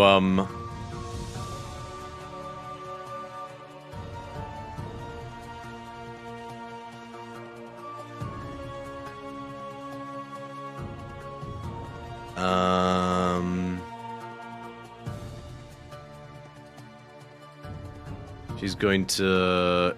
Can she even reach? Yes, she can. So she's going to use her action to disengage. As soon as she moves, despite the fact she's used disengage, Amali uses Sentinel to strike. Okay.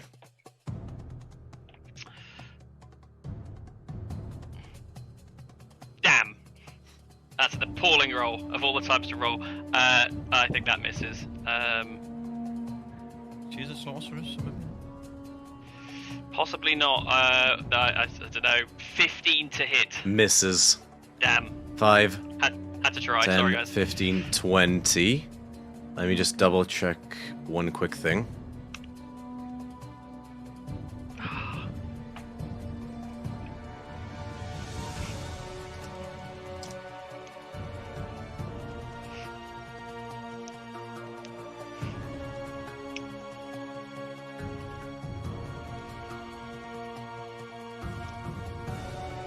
Yeah, so 20, and then she's going to...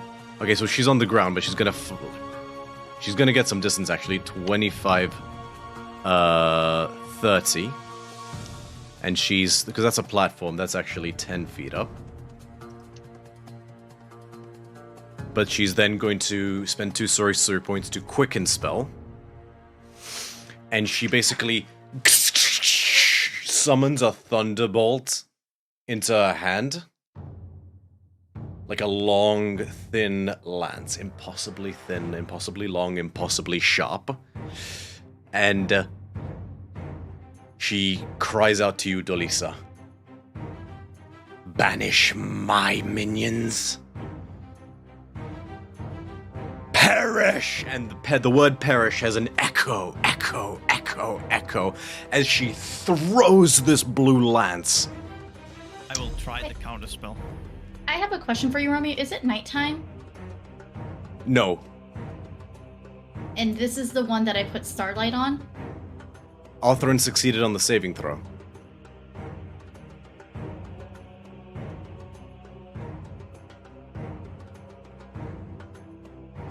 Sorry.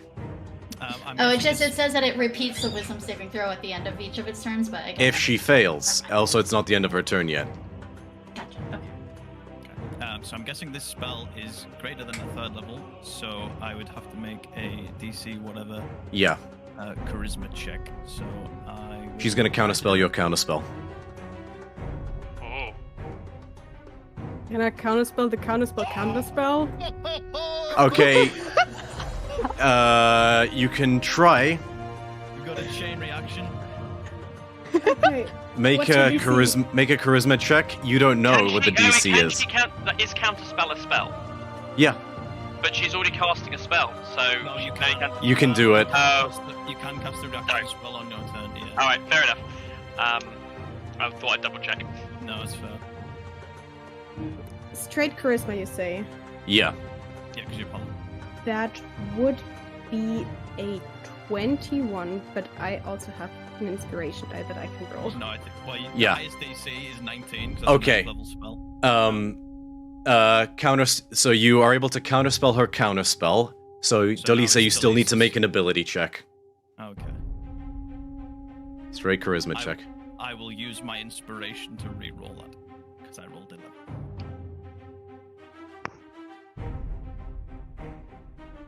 $16. Fails. Oh, dang! It was a 9th level spell. Oh, I fucking slipped off. And you watch as the lance pierces through. Basically, it goes through, it almost phases through Dolisa. And then she just falls to the ground, Oh no. motionless. I'll double check. Dolisa, what is your maximum HP? What is your current HP total? 44. Yeah, that's it. Dolisa, at least right this second, you're dead. That was a power word kill. Does Boarding Bond do anything right now? Not on a power Not word on kill. Boarding Bonded. Not on a power word Dolisa is dead right now. And that's where we're gonna end tonight's session.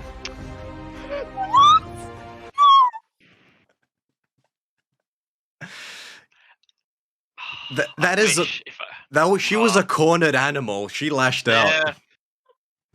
I'm so gut of all the things. I'm the most gutting roll. Missing that Sentinel strike. Yeah. That's the thing that's. Damn. Yeah, because she wouldn't have been able to quicken spell. Yeah. Oh. God, my heart's pounding. Well, Delethus isn't. Sorry, too soon. Too soon. Bruh. I thought I was going to be the one re-rolling a character. I'm like... Oh, no. What are we going to do? Oh, Jesus. All right. Well, that is a note to end the session on. Thank you so much, everybody.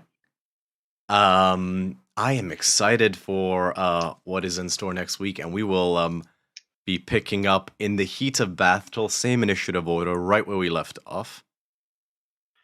Yeah, we'll remember that initiative order. I'm sure. We'll save it. I don't even know what it is. That's okay. Is the initiative order in Foundry or? It is in Foundry. Yes, there is. There's a like on the top right, next to chat messages. There's a combat encounters. Okay. Whose turn was that? That was Othrin. So that was she rolled a natural 20 on her initiative. So yeah. Very nice. All right. We will pick up Sunday next week. Let me switch back to the main view.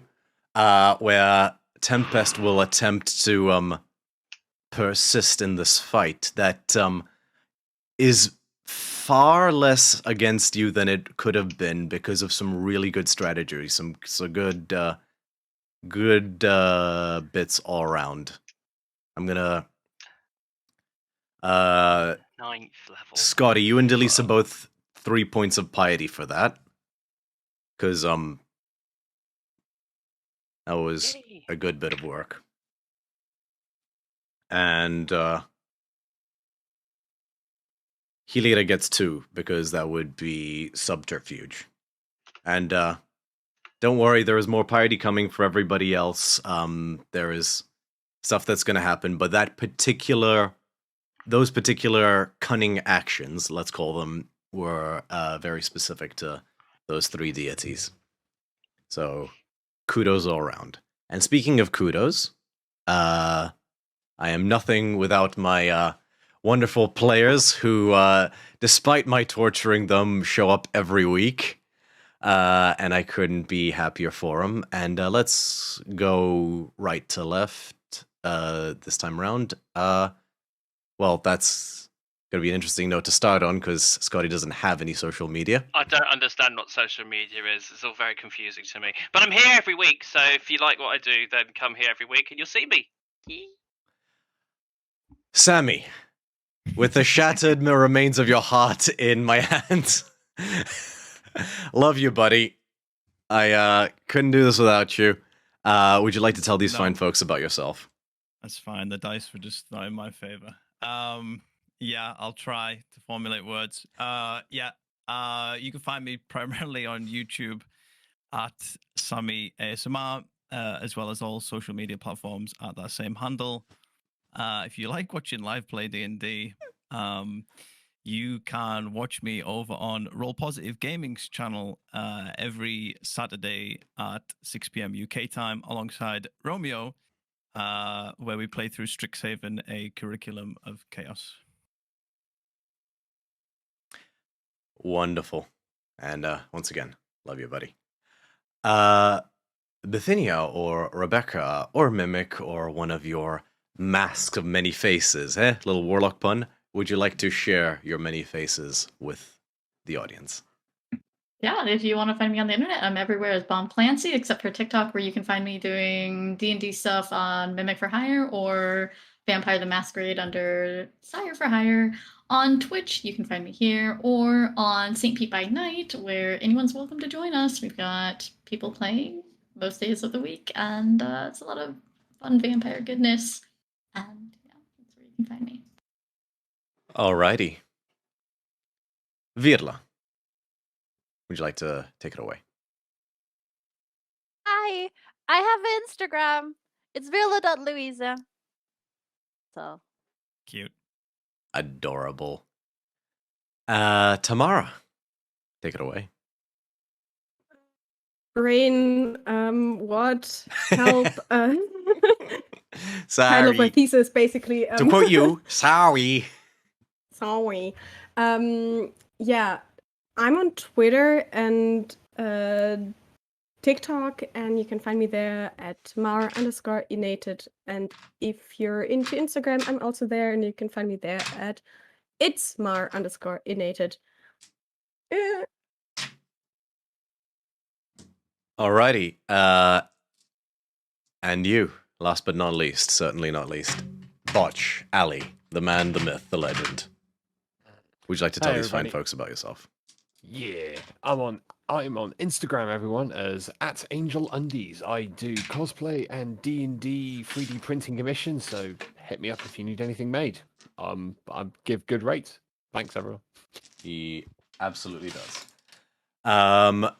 Violet, unfortunately, had no internet tonight, so she could not ultimately join us, but you can find her at Violet_Riddle on Violet.Riddle. I should know that. On Instagram. And yeah, she does a lot of cool cosplay content. And you know where to find us. We're here every Sunday at 7 p.m. GMT, DC30_.